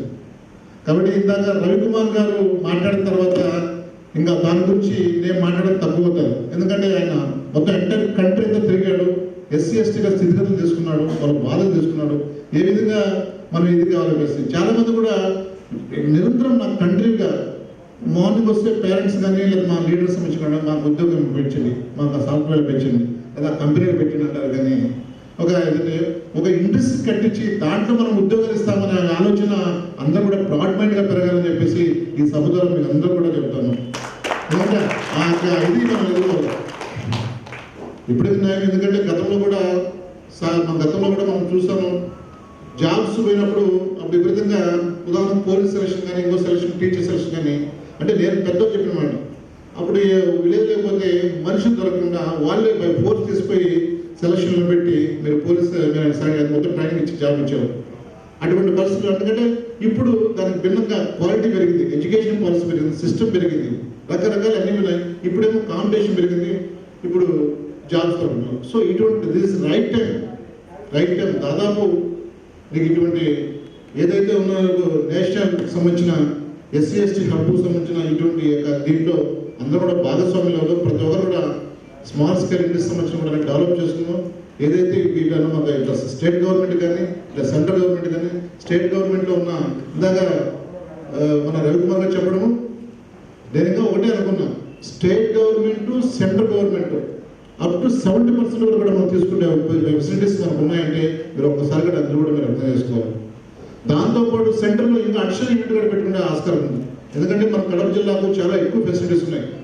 వాళ్ళ దగ్గర మైనింగ్ సంబంధించి ఉన్నాయి, వాళ్ళ దగ్గర ఫ్రూట్ సంబంధించి ఉన్నది, ఫుడ్ కార్పొరేషన్ సంబంధించి ఉన్నాయి.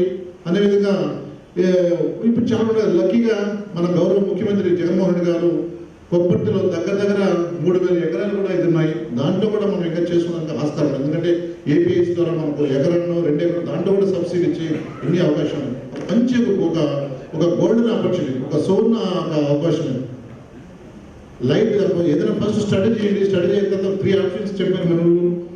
ఏదైతే మ్యానుఫ్యాక్చర్ కానీ, సర్వీస్ కానీ, ట్రేడింగ్ ఇవన్నీ కూడా మంచి గొప్ప అవకాశాలు. ఒకసారి స్టడీ చేయండి, అందరూ కూడా ఆల్మోస్ట్ అందరూ కూడా చదువుకుంటారు. ఒకవేళ మనకు అలా చదువుకున్న మన పిల్లలు చదువుకుంటారు, ఇంట్లో లేడీస్ గారు చదువుకుంటారు. అవసరం అంటే డిగ్రీ సంబంధించి మన శివశంకర్ ఎప్పుడు కూడా అందుబాటులో ఉన్నాడు. ఇందాక కూడా మనకు తెలుసు, కోడూరులో కూడా శివశంకర్ చాలాసార్లు మీటింగ్ పెట్టండి సార్, ఇది చాలా బాగుంటుంది. నేను మొత్తం కూడా అధికారులను పిలిచి శివశంకర్ గారు ఆ రోజు వచ్చాడు. మీటింగ్ కూడా చాలా 5 మండలాల సంబంధించి కూడా ఒక మీటింగ్ పెట్టడం జరిగింది. దాంట్లో కూడా మీకు అంతా కూడా ఒక అవగాహన, ఇది మంచి ఏర్పడింది. ఏ విధంగా మనం డెవలప్ చేసుకోవాలి, ఏ విధంగా ఇండస్ట్రీ పెట్టి దానికి సంబంధించిన ఇవన్నీ కూడా మనం రావాలనే ఉద్దేశంతో ఒక మంచి కార్యక్రమం పెట్టండి. నేను ఇవన్నీ కూడా మేము మాట్లాడిన తర్వాత మళ్ళీ జిల్లా కలెక్టర్ గారిని తీసుకొని పర్మిషన్స్ ఏ విధంగా మనకు రావాలి, ఏ విధంగా తెచ్చుకుంటాం, బ్యాంకర్స్ కూడా ఆయన కూడా రికమెండ్ చేస్తాడు. మనం కూడా వైబుల్ ప్రాజెక్ట్ తీసుకుపోతే ఏ విధంగా మనం బ్యాంకర్స్ కూడా సాటిస్ఫాక్షన్ వాళ్ళు అయితే ఖచ్చితంగా మనకు సక్సెస్ ఏదైతే ఆ ఇండస్ట్రీ మనం సక్సెస్ చేసుకోవచ్చు ఉద్దేశంతో మనం అనుకున్నాం. ముఖ్యంగా ఏదైతే మనం అనుకున్నాం సార్, డిగ్రీ సంబంధించిన కూడా ముఖ్యంగా చాలా మంది కూడా ముఖ్యంగా ఎస్సీ ఎస్టీ సంబంధించిన ఫైనాన్స్ సపోర్ట్, అంటే ఆర్థికమైన సహాయం, అదేవిధంగా ప్రొఫెషనల్ సంబంధించిన సపోర్ట్, నైపుణ్యం, క్వాలిటీ, అదేవిధంగా మార్కెట్ సపోర్ట్ కనుక తెలుసు, కొనడం అమ్మడం కూడా ఏదైనా ఈ ట్రేడింగ్ సంబంధించిన కూడా ఇవన్నీ కూడా ఇప్పుడు మనకు లక్కీగా ఏంటంటే ఒకటి కేంద్ర ప్రభుత్వ ఆధ్వర్యంలో ఏదైతే మనకు ఎన్ఎస్ఐ ఐసీ 20% సబ్సిడీ కూడా అందిస్తుంది. అదేవిధంగా కేంద్ర ప్రభుత్వం నుంచి టెండర్లో వాళ్ళ ప్రక్రియలో చెల్లించిన ఈఎంఐలు కూడా చెల్లించిన అవసరం లేని కోర్టు సభ్యులు కావడానికి అవే ఖర్చు అది భరిస్తుంది. దాంతోపాటు ఏదైతే బ్యూరో ఆఫ్ ఇండియా స్టాండర్డ్స్ వ్యాపారం సంబంధించి పరీక్షకు సంబంధించిన ఖర్చులను కూడా 50% రీఫండ్ చేసే పరిస్థితి కూడా ఈ యొక్క డిగ్రీ కల్పిస్తుంది. అదేవిధంగా బ్యాంకు ప్రాసెసింగ్ ఫీజు 50% కూడా మళ్ళీ రీఫండ్ చేసే పరిస్థితి కూడా ఈ డిగ్రీ కూడా మనం కల్పిస్తుంది. దాంతో ప్రపంచ స్థాయి, జాతీయ స్థాయి ఇండస్ట్రియల్ అండ్ ట్రేడింగ్ ఎగ్జిబిషన్ పాల్గొనే ఖర్చు కూడా భరిస్తుంది. వృత్తిపరమైన ట్రైనింగ్లకు సంబంధించిన 90% ఖర్చుగా భరించే అవకాశం ఉంది. అదేవిధంగా ఎక్స్పోర్ట్స్ అండ్ ఇంపోర్ట్ అంటే దిగుమతులకు సంబంధించిన కౌన్సిల్ ఆఫ్ మెంబర్షిప్ ఖర్చు కూడా ఈ మన వెసులుబాటు చేసుకునే ఆస్కారం ఉంటుంది. ప్రభుత్వ టెండర్లో పాల్గొన్న అవసరమైన బ్యాంక్ గ్యారెంటీ కూడా 50% కూడా మనకు ఇచ్చే అవకాశం ఉంటుంది. సో ఓవరాల్గా బిజినెస్ టు బిజినెస్ పోర్టల్ సభ్యులకి చెల్లించిన రుసుము కూడా ఇక్కడే చెల్లిస్తుందని చెప్పేసి ఎన్ని వెసులుబాటు మనం చేసుకుంటే చాలా అద్భుతంగా ఉంటుంది. అంటే భావితరాలకు మనం ఒక అట్రాక్ట్ చేసినటువంటి, ఒక అక్నాలెడ్జ్ ఇచ్చినట్టు ఉంటుంది, వాళ్ళక్కడ ఒక భరోసా ఇచ్చినట్టు చెప్పేసి మీ ద్వారా తెలియజేస్తూ, దాంతోపాటు మన గౌరవ ముఖ్యమంత్రి జగన్మోహన్ రెడ్డి గారు ఇండస్ట్రీస్ పాలసీని కూడా విపరీతంగా మీకు పెంపొందించేదానికి, రికమెండ్ చేసేదానికి ఆయన ఎక్కువ కూడా దానికి ఇష్టపడుతున్నాడు. ఎందుకంటే ఇటీవల 2-3 సార్లు నేను సీఎం గారితో మాట్లాడిన తర్వాత ఇక మన కోర్టుకు సంబంధించిన తిరుపతి దగ్గర అంటే నీకు ల్యాండ్ ఎంతో మీరు చూసుకోండి ఒకసారి అంటే నేను మళ్ళీ కలెక్టర్ నేను మాట్లాడతాను సార్ అంటే, ఎందుకంటే మనకు ఫుడ్ ప్రాసెస్ అక్కడ అవైలబిలిటీ ఉంటుంది, అదేవిధంగా ఆక్వా కూడా ఇదిగా ఉంటుంది, దాంతోపాటు కూడా ఇంకా ఏమన్నా మీరు పెట్టండి దాన్ని కంప్లీట్గా మనం సపోర్ట్ చేస్తామని చెప్పేసి ఆయన పర్సనల్ సెక్రటరీ ధనంజయ గారు పిలిచి చెప్పడం జరిగింది. అంటే గౌరవ ముఖ్యమంత్రి గారు ఎస్సీ ఎస్టీ సంబంధించిన కానీ ఏరియాలు డెవలప్ చేయాలని ఎంత గట్టిగా దృఢ సంకల్పంగా ఉండడం ఒకసారి మేము తెలియజేస్తున్నాం. దాంతోపాటు మనకు డిక్కీ అనేది ఒక పెద్ద బ్యాక్ బోన్ లాగా మనకు ఒక ఏర్పడింది. దాన్ని మన యొక్క ఆ యొక్క సపోర్ట్తో మనం ఎన్ని ఎక్స్టెంట్ మనం వెళ్ళాలని చెప్పేసి ఏదైతే ఇందాక చెప్పారో ఒక మంచి ఒక ప్రావర్బ్ బరాక్ ఒబామా కానీ దాని గురించి కానీ, అదేవిధంగా డాక్టర్ బిఆర్ అంబేద్కర్ ఆశయాల విధానం కూడా అంటే సెల్ఫ్ సాటిస్ఫాక్షన్ సెల్ఫ్ ఇది అనేది ఈ డిటర్మినేషన్ అంటే ఆత్మ గౌరవం అనేది ఏ విధంగా ఉండాలంటే ఇవన్నీ కూడా మనం ఆర్థికంగా నిలబడినప్పుడే ఎన్ని వస్తాయి, ఆర్థికంగా వెసులుబడినప్పుడే వస్తాయి. ఒకరి పైన ఆధారపడకుండా మనకి ఇచ్చిన అవకాశాలను అందిపుచ్చుకుంటూ అవకాశం మనం చేసుకుంటూ మనతో పాటు ఇంకొకటి లింక్ చేయండి, ఇంకొకటి అందిస్తా పోతే ఏదైతే డాక్టర్ బిఆర్ అంబేద్కర్ ఆశయాలు ఆయన ఆలోచన విధానం కూడా ఎన్ని ఉంటాయి. సో ఆ ఆలోచన కార్యక్రమాన్ని ఈరోజు ఆంధ్రప్రదేశ్లో డాక్టర్ రాజశేఖర రెడ్డికి ఒక ముందు స్టార్ట్ చేసి దాని తగ్గట్టు వాళ్ళ కుమారుడు ఈనాటి ముఖ్యమంత్రి జగన్మోహన్ రెడ్డి గారు 10 అడుగులు ముందుకేసుకొని ఈరోజు ఎస్సీఎస్ సెంటర్ కూడా ప్రోత్సహిస్తున్న పరిస్థితి కూడా మనం అందరం కూడా చూస్తున్నాం. సో ఎన్ని దృష్టిలో పెట్టుకొని మీరందరూ కూడా దీన్ని ఉపయోగించుకోవడానికి చెప్పి తెలుసుకుంటూ ఇంకా కొన్ని నాకు కూడా కొన్ని డౌట్స్ ఉన్నాయి. అవి కూడా నేను మళ్ళీ మన DICCI all India president Ravikumar గారు గట్రా మళ్ళీ ఆయన కలుస్తాను, సంబంధించిన అధికారులతో మళ్ళీ కూర్చొని మాట్లాడి ఇంకా కూడా ఈ జిల్లాకి ఏమేమి కావాల్సిన కూడా అన్ని కూడా చేసుకొని కలెక్టర్ గారు ఆల్వేస్ మనకు ఎప్పుడు సపోర్ట్ ఉంటారు, ఆయన ఎక్కడ ఉంటారు, ఆయన సపోర్ట్ తీసుకుంటా ఇంట్రెస్ట్ ఎక్కువ పెట్టడానికి ఆస్కారం ఉండాలని తెలియజేస్తూ ఈ అవకాశం అందరికీ కూడా మరొకసారి ధన్యవాదాలు. అందరికీ ముఖ్యంగా తమ్ముడు శంకర్ బాగా యాక్టివ్ పర్సన్, చాలా బాగా తెలియని విషయాలు కూడా అందరూ కూడా పలువురు పెట్టించు అందరికీ బాగుంటుందని అందరూ కూడా మనకి ఈసారి ప్రభుత్వం సపోర్ట్ ఉంది, డిక్కీ ఆల్రెడీ మనకు సపోర్ట్ ఉంది, వచ్చిన అధికారులు కూడా చాలా బాగున్నాయని చెప్పే ఉద్దేశంతో బాగున్నాడు. ఇందాక మనకు వైఎస్ఆర్ బడుగు వికాస కార్యక్రమంలో ఒక పెండింగ్ అంటే, ఎందుకంటే 10,000 వచ్చినప్పుడు మన జగన్మోహన్ రెడ్డి గారు దాని లాంచింగ్ టైంలో నేను పార్లమెంట్ సభ్యుడు అవినాష్ రెడ్డి గారు అదేవిధంగా సీఎంఆర్ చంద్రమీద గారు చేయడము, అది ఒక రోల్ మోడల్గా రాష్ట్రానికి ఒక రోల్ మోడల్గా మన జిల్లాలోనే ఆ రోజు స్టార్ట్ చేయడం జరిగింది. దాంట్లో మళ్ళీ కొన్ని పెండింగ్స్ ఉంటే శంకర్ నాకు ఫోన్ చేసి చెప్పడం నేను సంబంధించిన కార్యక్రమంతో మాట్లాడడం, దానికి సంబంధించి మళ్ళీ కూడా రవికుమార్ గారు మళ్ళీ ఆయనతో మాట్లాడడం, మళ్ళీ నాకు దాంట్లో ఇంకా స్పీడ్గా ఉంటుంది, మళ్ళీ కలెక్టర్ నుంచి కూడా ఫోన్ చేయించాను చేస్తే ఇమ్మీడియట్గా ఏదైతే ఉందో మనకు రావాల్సిన అమౌంట్ మొత్తం రిలీజ్ చేశాను వన్ టైం. సో ఇంత గొప్ప ఫంక్షన్ జరుగుతుంది, ఇన్ని కూడా మనం ఉపయోగించడానికి ఒక పెద్ద అవకాశం, దీన్ని ఉపయోగించుకోవాలని కోరుకుంటూ ఈ అవకాశం అందరూ మరోసారి ధన్యవాదాలు. జై భీమ్. శాసనసభ్యులు ప్రభుత్వ వరగొట్ల శ్రీనివాసులు గారికి ప్రత్యేకమైన ధన్యవాదాలు చెప్తున్నాను. సార్, మేము ముఖ్యంగా మరొకసారి ఈ సభాముఖంగా మీకు ధన్యవాదాలు తెలపడానికి కారణం ఏంటంటే సార్, మా ఇన్సెంటివ్స్ అన్నీ ఆగిపోయి ఇబ్బంది పడుతూ ఉంటే సార్ నోటీస్ తీసుకొస్తే సార్ తక్షణమే బయలుదేరి విజయవాడకు వచ్చి కరికాల వారితో మాట్లాడి దగ్గరుండి ఆయన ఈ 4 కోట్లు చేయాలా 8 కోట్లు చేయాలని అడిగితే అందరూ మా వాళ్ళే కదా సార్ 8 కోట్లు చేయండి అని చేయించి ఆడనే ఉండి మళ్ళీ దాన్ని ఫాలోఅప్ చేసి అయ్యేంత వరకు ఆయన చేయడం వల్లనే కడప జిల్లా ఏమీ పెండింగ్ లేకుండా ఉన్నాయి. అదే సందర్భంలో వివిధ సందర్భాల్లో మా ఇష్యూస్ అన్నీ ఆయన మాట్లాడుతున్నాడు, ఏపీఎస్సీ ల్యాండ్స్ కానీ ఇతర అంశాలు కానీ. సార్, మీరు ప్రభుత్వం ఇప్పుడుగా ఉన్నప్పుడే ఇంతగా మాకు సహకరిస్తున్నారు కాబట్టి ఈ రాష్ట్ర ప్రభుత్వం రాబోయే రోజుల్లో జరిగే మంత్రివర్గ విస్తరణలో మీరు కుటుంబాలు చేయాలని మనస్ఫూర్తిగా కోరుకుంటున్నాను సార్.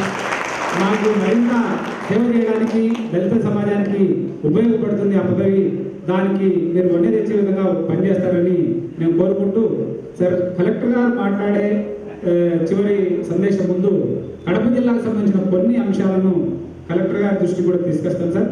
అలాగే మా జాతీయ అధ్యక్షులు రవికుమార్ గారు కానీ ఎన్ఐసిసి వాళ్ళు ఉన్నారు, మీ నోటీసులు ఉండాల్సిన అంశాలు సార్ ఇవి. సార్, కడప జిల్లాలో ప్రభుత్వ రంగ సంస్థలు అతిపెద్ద సంస్థ అయిన యూసీఐఎల్ ఉంది సార్. ఈ యూసీఐఎల్ ఒకటి, తర్వాత రాష్ట్ర ప్రభుత్వానికి సంబంధించిన ఏపీఐఎంబీసీ ఉంది సార్. ఇక్కడ పబ్లిక్ ప్రొక్యూర్మెంట్లో ఎస్సీ ఎస్టీలు 4% ఉందని చెప్తున్నారు కానీ సార్, అయితే మాకు ఏ రకమైన అవకాశాలు పొందలేని పరిస్థితి ఉంది సార్. ముఖ్యంగా ఒక చిన్న లెక్క చెప్తాను సార్, 2 నిమిషాలు ముగిస్తాను. ఇక్కడ కాస్టిక్ సోడా వాడుతున్నారు సార్ యూసీఐలో. దాదాపు ఒక సంవత్సరానికి 14,400 మెట్రిక్ టన్నులు వాడుతున్నారు సార్. అలాగే సోడియం బైకార్బోనేట్ వాడుతున్నారు సార్, 18,000 మెట్రిక్ టన్నులు వాడుతున్నారు సార్. లిక్విడ్ ఆక్సిజన్ వాడుతున్నారు సార్, 22,500 మెట్రిక్ టన్నులు వాడుతున్నారు సార్. 1,300 టన్నుల ఎక్స్పోజర్ వాడుతున్నారు సార్. డిటోనేటర్స్ అయితే 4,74,000 వాడుతున్నారు సార్. సోడియం కార్బోనేట్ 18,000 టన్నులు వాడుతున్నారు సార్. లిక్విడ్ CO2 4,500 టన్నులు వాడుతున్నారు సార్. ఇవన్నీ పెద్ద పెద్ద సంస్థలు అక్కడికి సప్లై చేస్తున్నాయి సార్. టాటా వాళ్ళు, లేకపోతే కర్నూలులో ఉన్న టీజీ వెంకటేష్, ఇట్లాంటి కార్పొరేట్ సెక్టార్లో ఉన్న వాళ్ళు సప్లై చేస్తున్నారు సార్. మేము ఈ రంగంలోకి పోవడానికి అవకాశం లేదు, పోయినా 100 కోట్ల రూపాయలు పెట్టుబడి సార్. వాటి దళితులకు ఈ రంగంలో ప్రొక్యూర్మెంట్ జీవో ఉన్నా కూడా ఉపయోగించుకునే అవకాశం లేదు. వాటి మేము ఈ సభాముఖంగా విజ్ఞప్తి చేస్తుంది ఏమంటే సార్, ఈ భారతదేశంలో ఉన్న ఇట్లాంటి పెద్ద పెద్ద సంస్థలో ఎస్సీ ఎస్టీలకు ట్రేడింగ్ కూడా అవకాశం ఇస్తే బాగుంటుంది సార్. ఎందుకంటే మేము ఒకరి దగ్గర కొని ఇక్కడ సప్లై చేయడానికి మా 4% మాకు ఇచ్చినా కూడా అనేకమైన అవకాశాలు వచ్చే అవకాశం ఉంది.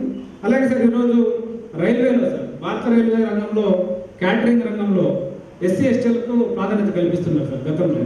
ఇప్పుడు IRCTC వాళ్ళు వచ్చిన తర్వాత 90% ఆక్యుపెన్సీ వాళ్ళదే ఉంది సార్. ఈ IRCTC వచ్చిన తర్వాత ఎస్సీ ఎస్టీలకు సబ్సిడీ లేదు సార్. ఇక్కడ కూడా food storage, base kitchens, train vending services ఇట్లాంటివన్నీ ఉన్నాయి సార్. రైల్వే రంగంలో ప్రైవేటైజేషన్ చేయడం వల్ల మాకున్న హక్కును కోల్పోతున్నాం.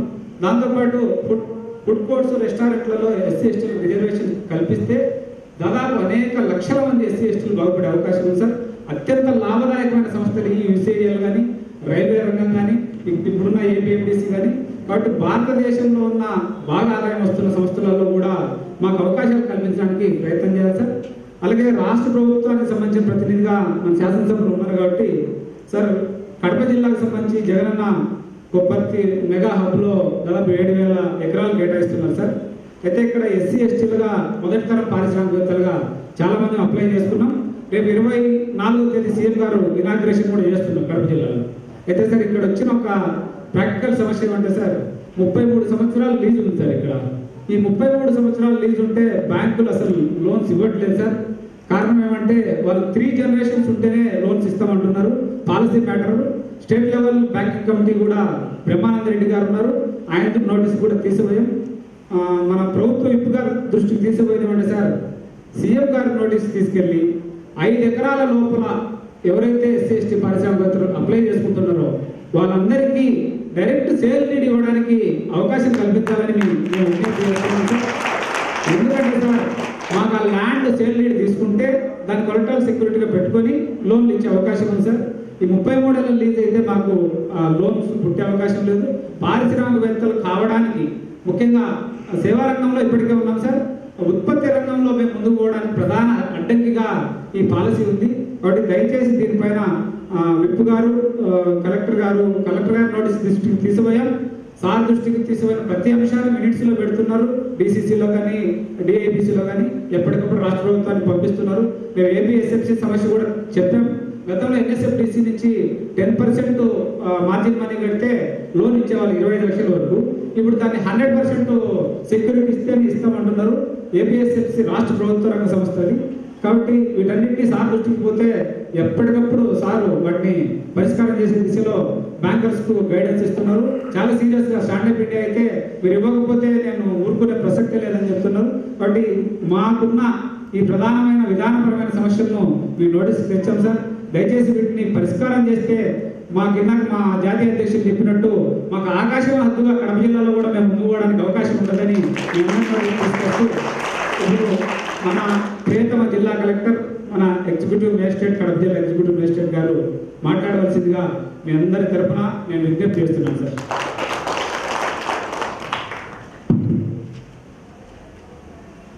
వేదికను నిర్మించిన అండ్ ఎమ్మెల్యే కోడు శ్రీనివాస్ గారికి, అదే ఇప్పటి వరకు ఉత్తేజపూర్వకంగా మాట్లాడిన నేషనల్ ప్రెసిడెంట్ డికి నరా రవికుమార్ గారికి, వివిధ బ్యాంకింగ్ సెక్టర్ కంట్రోలర్స్కి, అధికారులకి అందరికీ ఈ డిక్కీ ఆధ్వర్యంలో నేషనల్ SC/ST హబ్ అవగాహనకి సంబంధించి ఈరోజు ఏర్పాటు చేసిన ప్రోగ్రామ్కి విచ్చేసిన అందరికీ కూడా ధన్యవాదాలు తెలుపుకుంటూ, ఇప్పుడు చాలా మీటింగ్స్ అటెండ్ అయ్యాను కానీ ఇంత క్లారిటీతో క్లియర్గా మెసేజ్ కన్వే చేయడంలో ఖచ్చితంగా రవికుమార్ గారు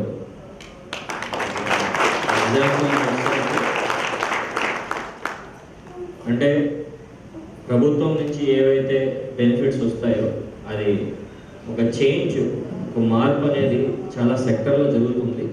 ఇది కూడా ఎవరైతే ఆంటర్ప్రినర్గా ఎవరైతే వస్తున్నారో ముందుకు సంబంధించుకొని ఈ మార్పును గుర్తించుకొని ఆ మార్పులో బెనిఫిట్ అయ్యే జనరేషన్ ఉంటే కనుక ఖచ్చితంగా ఒక జనరేషనల్ గ్యాప్ని మనం బ్రిడ్జ్ చేయగలుగుతాం విషయం అందరికీ తెలియజేస్తూ చిన్న ఎగ్జాంపుల్ చెప్తాను దీనికి సంబంధించి. ఇప్పుడు ఈ రూమ్లో కూర్చున్న అందరికీ ఈ జేబులో కానీ ఒకటి కానీ 2 ఫోన్స్ ఉన్నాయి. ఒక ఫోన్ అనే పద్ధతి సంబంధించి గుర్తిస్తే ఇదివరకు 10 సంవత్సరాల ముందు ఏదో బేసిక్ టచ్ స్క్రీన్ లేకుండా బేసిక్ మోడల్స్ ఒకటే సంబంధించి ఆ స్టేజ్ నుంచి ఈ రోజు వరకు చూసుకుంటే ప్రతి ఒక్కరికి ఒక స్మార్ట్ ఫోన్ అనేది బేసిక్ ఫీచర్. అందులో కూడా చూసుకుంటే ఫోన్ ఎంత వాడతారా అనే దానికి ఇప్పుడు ఈ రోజుల్లో ఎవరు మనకి ఎంత ఖర్చు అవుతుంది, కాల్కి ఎంత, మెసేజ్కి ఎంత, అది మర్చిపోయారు. అంతా కూడా డేటా ఎంత అవుతుంది, నెలకు నేను ఎంత చూస్తాను, ఏముంటుంది, ఎలా అవుతుంది అనే దాంట్లో లాజిక్ వచ్చాను. యాక్చువల్లీ ఈ ఫోన్ అనేది ఎంత అద్భుతం అంటే మొత్తం ప్రపంచం అంతా మన చేతిలో ఉంటుంది.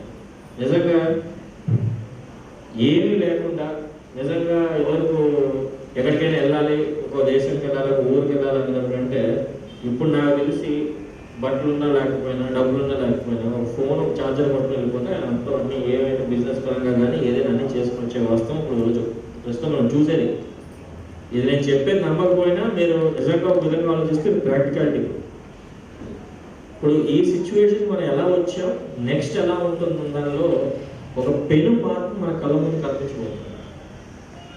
దయచేసి ఇప్పుడు రవికుమార్ గారు ఏం చెప్పారు, శ్రీనివాస్ గారు ఏం చెప్పారు, శివ ఏం చెప్పారు అన్నింటిలో చూసుకుంటే కనుక మనం చూసే ప్రపంచం నాకు తెలిసి ఒక 10 సంవత్సరాల్లో డ్రాస్టిక్ చేంజ్. మనం ఏదైతే అనుకుంటున్నామో సర్వీస్ స్ట్రక్చర్ కానీ, మ్యానుఫ్యాక్చరింగ్ సెక్టర్ కానీ, వాట్ ఎవర్ ట్రేడింగ్ అని అనుకుంటున్నామో ఇప్పుడు ఒకప్పుడు కిరాణా షాప్ అంటే ఆ విలేజ్కి కానీ, ఆ వార్డులో కానీ అసలు అడ్రస్ ఎక్కడంటే పలానా కిరాణా షాప్కి ఇటుపక్క ఉన్నాం అటుపక్క ఉన్నాం అనే విషయం చెప్పేవాళ్ళ నుంచి ఈరోజు చిన్న పిల్లల దగ్గర నుంచి కూడా అమెజాన్ ఎలా చేయొచ్చు, ఫ్లిప్కార్ట్ ఎట్లా చేయొచ్చు, స్విగ్గీలో ఎట్లా ఆర్డర్ చేయొచ్చు అనే మార్పుకు వచ్చేసాం. మనము భారతదేశంలో ఒక మేజర్ చేంజ్ 90s నుంచి 2020 వరకు అని చెప్పాలి. These 3 decades were the change. నా ఇప్పుడు ఆ చేంజ్ అయిపోయింది. దయచేసి ఎట్టి పరిస్థితుల్లో ఇంకా ట్రాన్సిషన్ ఫేజ్లో ఉన్నాము అనే లాజిక్లో దయచేసి ఏ స్ట్రాటజీస్ కూడా పనిచేయదు. ప్రాక్టికల్గా నేను చెప్పేదంటే whatever that gap of generational gap ఏదైతే ఉందో that gap has been bridge. Present జనరేషన్కి సంబంధించిన టెక్నాలజీ పరంగా కానీ, యాక్సెస్ పరంగా కానీ, ఐటీ ఇన్ఫ్రాస్ట్రక్చర్ పరంగా కానీ, అవగాహన పరంగా కానీ, ఎడ్యుకేషన్ ఆపర్చునిటీస్ పరంగా కానీ ఎవ్రీథింగ్ హ్యాస్ బిన్ ఓపెన్.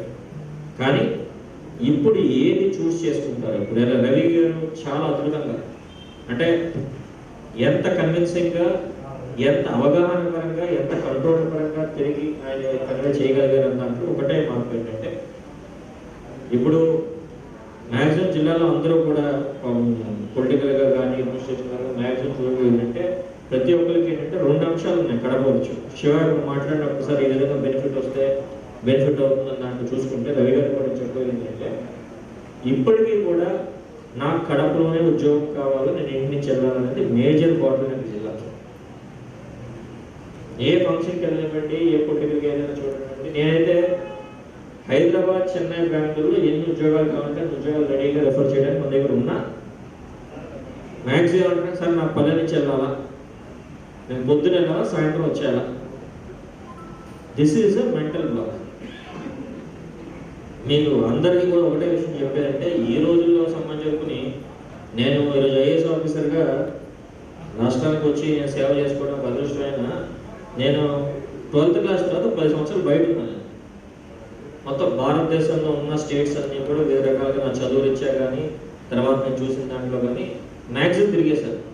ఒక 3 రాష్ట్రాలు తప్ప మొత్తం అన్ని రాష్ట్రాల్లో కూడా మినిమం 1 రోజులు అంత తిరిగాను కాబట్టి అవగాహన ఎలా ఉంటుంది, ఏం ఆపర్చునిటీస్ ఉంటాయి, ఏం చేయాలా క్లారిటీగా ఒక ప్లానింగ్ క్లారిటీ.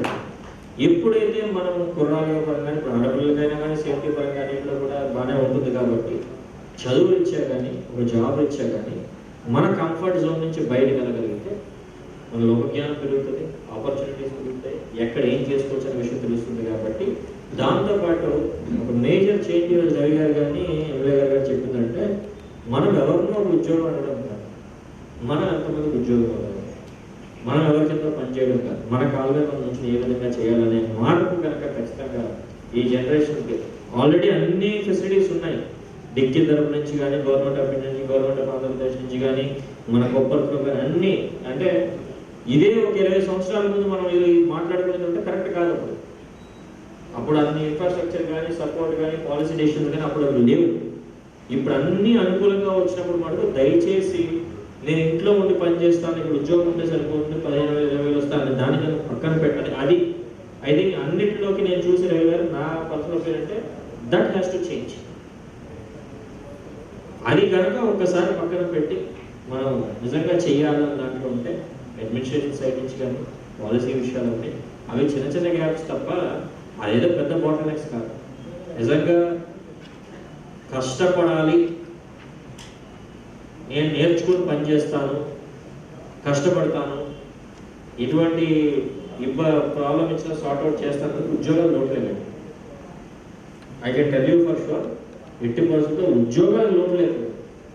ఆ ఉండే ఉద్యోగానికి రిక్వైర్మెంట్కి మనం మీట్ అవ్వక మనకి గ్యాప్ తప్ప వేరే విషయంలో ఈ రోజు భారతదేశం ఇంకా నేను చాలా మీటింగ్లో చెప్తాను, ఏదో 10 సంవత్సరాలు 15 సంవత్సరాలు 20 సంవత్సరాలు భారతదేశంలో మనంత ధనిక దేశం కాదు అనేది ఒకప్పుడు మాట. But that is not the reason. ప్రపంచం మొత్తం కూడా ఇండియన్ మార్కెట్కి ఎలా యాక్సెస్ తెచ్చుకోవాలనే సిచ్యువేషన్కి ఈరోజు మనం వచ్చామంటే అది యుఎస్ కంపెనీ కానీ, చైనా కంపెనీ కానీ, యూరోప్ కంపెనీ కానీ ఏమంటున్నారు ఈరోజు, భారతదేశం చాలా పెద్ద మార్కెట్, ఆ మార్కెట్లో మా కంపెనీ ఉండాలా. Now people are not seeing as మనం ఏదో హెచ్ఆర్ ఎక్స్పోర్ట్ చేస్తాం, రా మెటీరియల్స్ ఎక్స్పోర్ట్ చేస్తాం, మా థాట్ ప్రాసెస్ మారిపోయింది. ఈరోజు భారతదేశం ఒక బూమింగ్ మార్కెట్, ఒక కన్జ్యూమర్ మార్కెట్లో చాలా ఒక ఎక్కువ ఎక్స్పెండిచర్ చేసి ఎక్కువ మార్కెట్ క్యాప్చర్ నుండి 1.3 బిలియన్ పాపులేషన్ ఉన్న దేశంలో ఈ ఆపర్చునిటీస్ నిజంగా స్కై ఇస్ ద లిమిట్. ఆకాశంలో ఎంత చేయాలన్నా అంత ఎత్తు వరకు వెళ్ళడానికి అవకాశం ఉంది.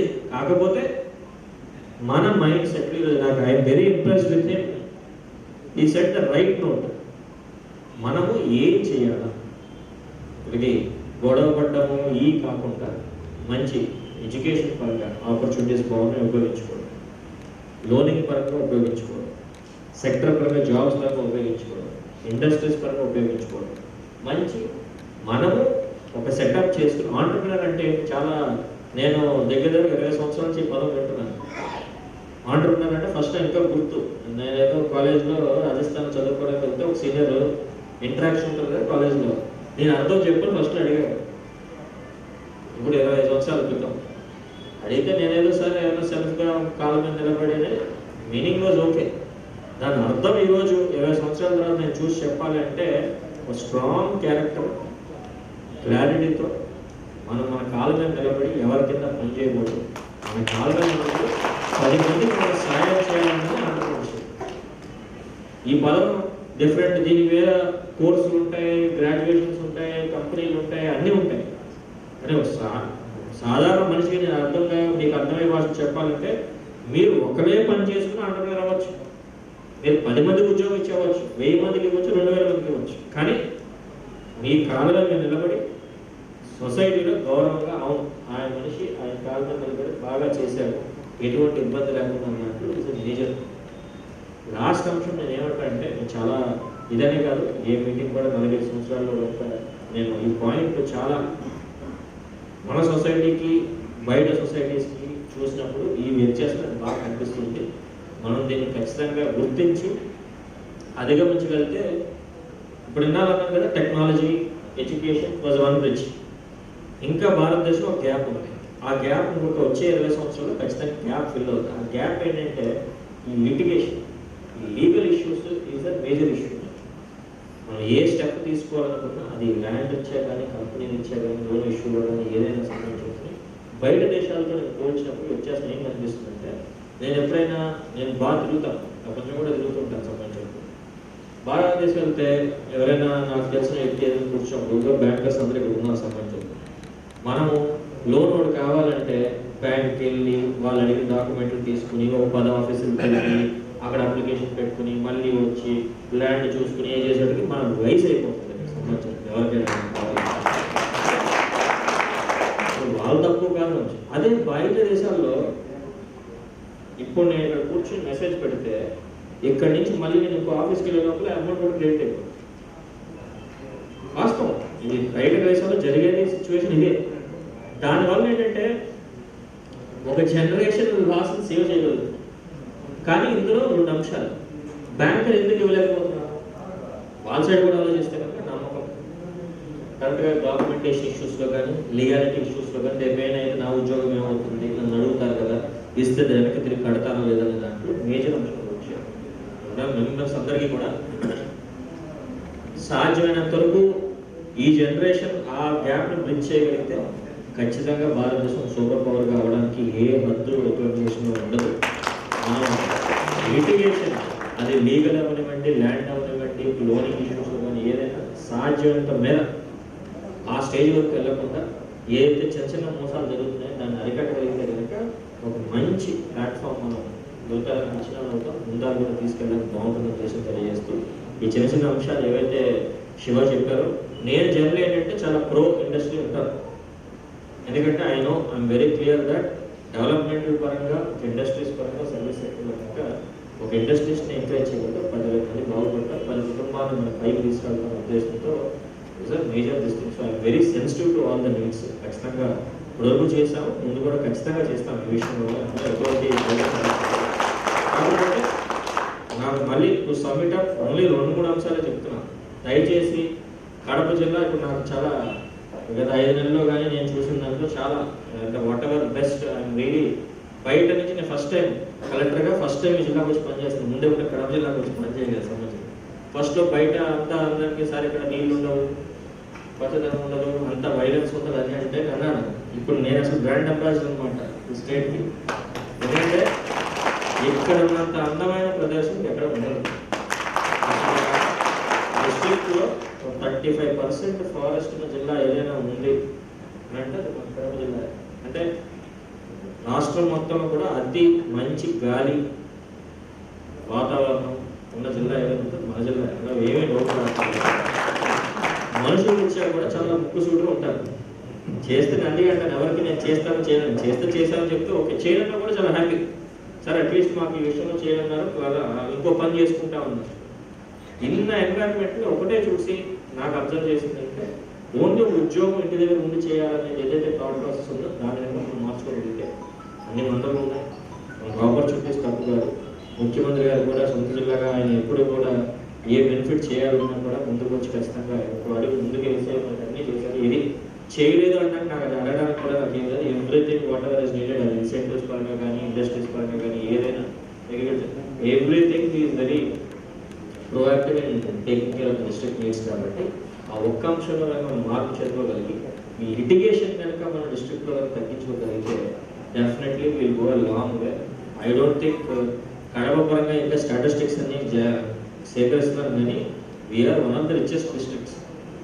పేరుకి మొత్తం ఆ గోదావరి జిల్లాలో అదే అంటారు కానీ but in terms of mines, in terms of whatever resources we have, in terms of నిజంగా మనకున్న ఫారెస్ట్కి విలువలకు సంబంధించిన వెలగడితే వీటి one of the richest district in south India. So అందులో ఎటువంటి డౌట్ పడటం లేదు.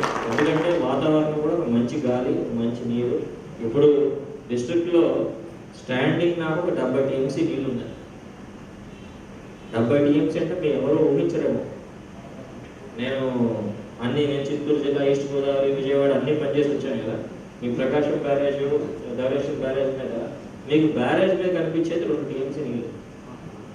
అటువంటిది మన 70 TMC స్టాండింగ్ వాటర్ ఉంది. అంటే ఎంత వనరులు మన దగ్గర ఉన్నాయో చూసుకుని ఎంత పొటెన్షియల్ ఉందో దాంట్లో చూసుకుంటారో ఖచ్చితంగా మనం అన్ని విధాలుగా బాగున్నాయి.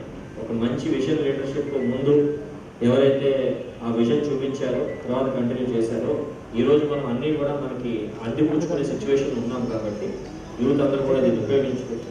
ఇలాంటి ప్రోగ్రామ్స్ తీసుకొచ్చి అవేర్నెస్ కల్పించిన డిగ్రీ సైడ్ నుంచి, అలాగే ఇండస్ట్రీస్ నుంచి, బ్యాంకర్స్ నుంచి, పబ్లిక్ రిప్రజెంటేటివ్స్ అందరూ కూడా ధన్యవాదాలు తెలుపుకుంటూ ఇటువంటి ప్రోగ్రామ్ని హ్యాండ్ హోల్డింగ్ ఎక్సర్సైజ్గా కూడా చేసుకుంటాం.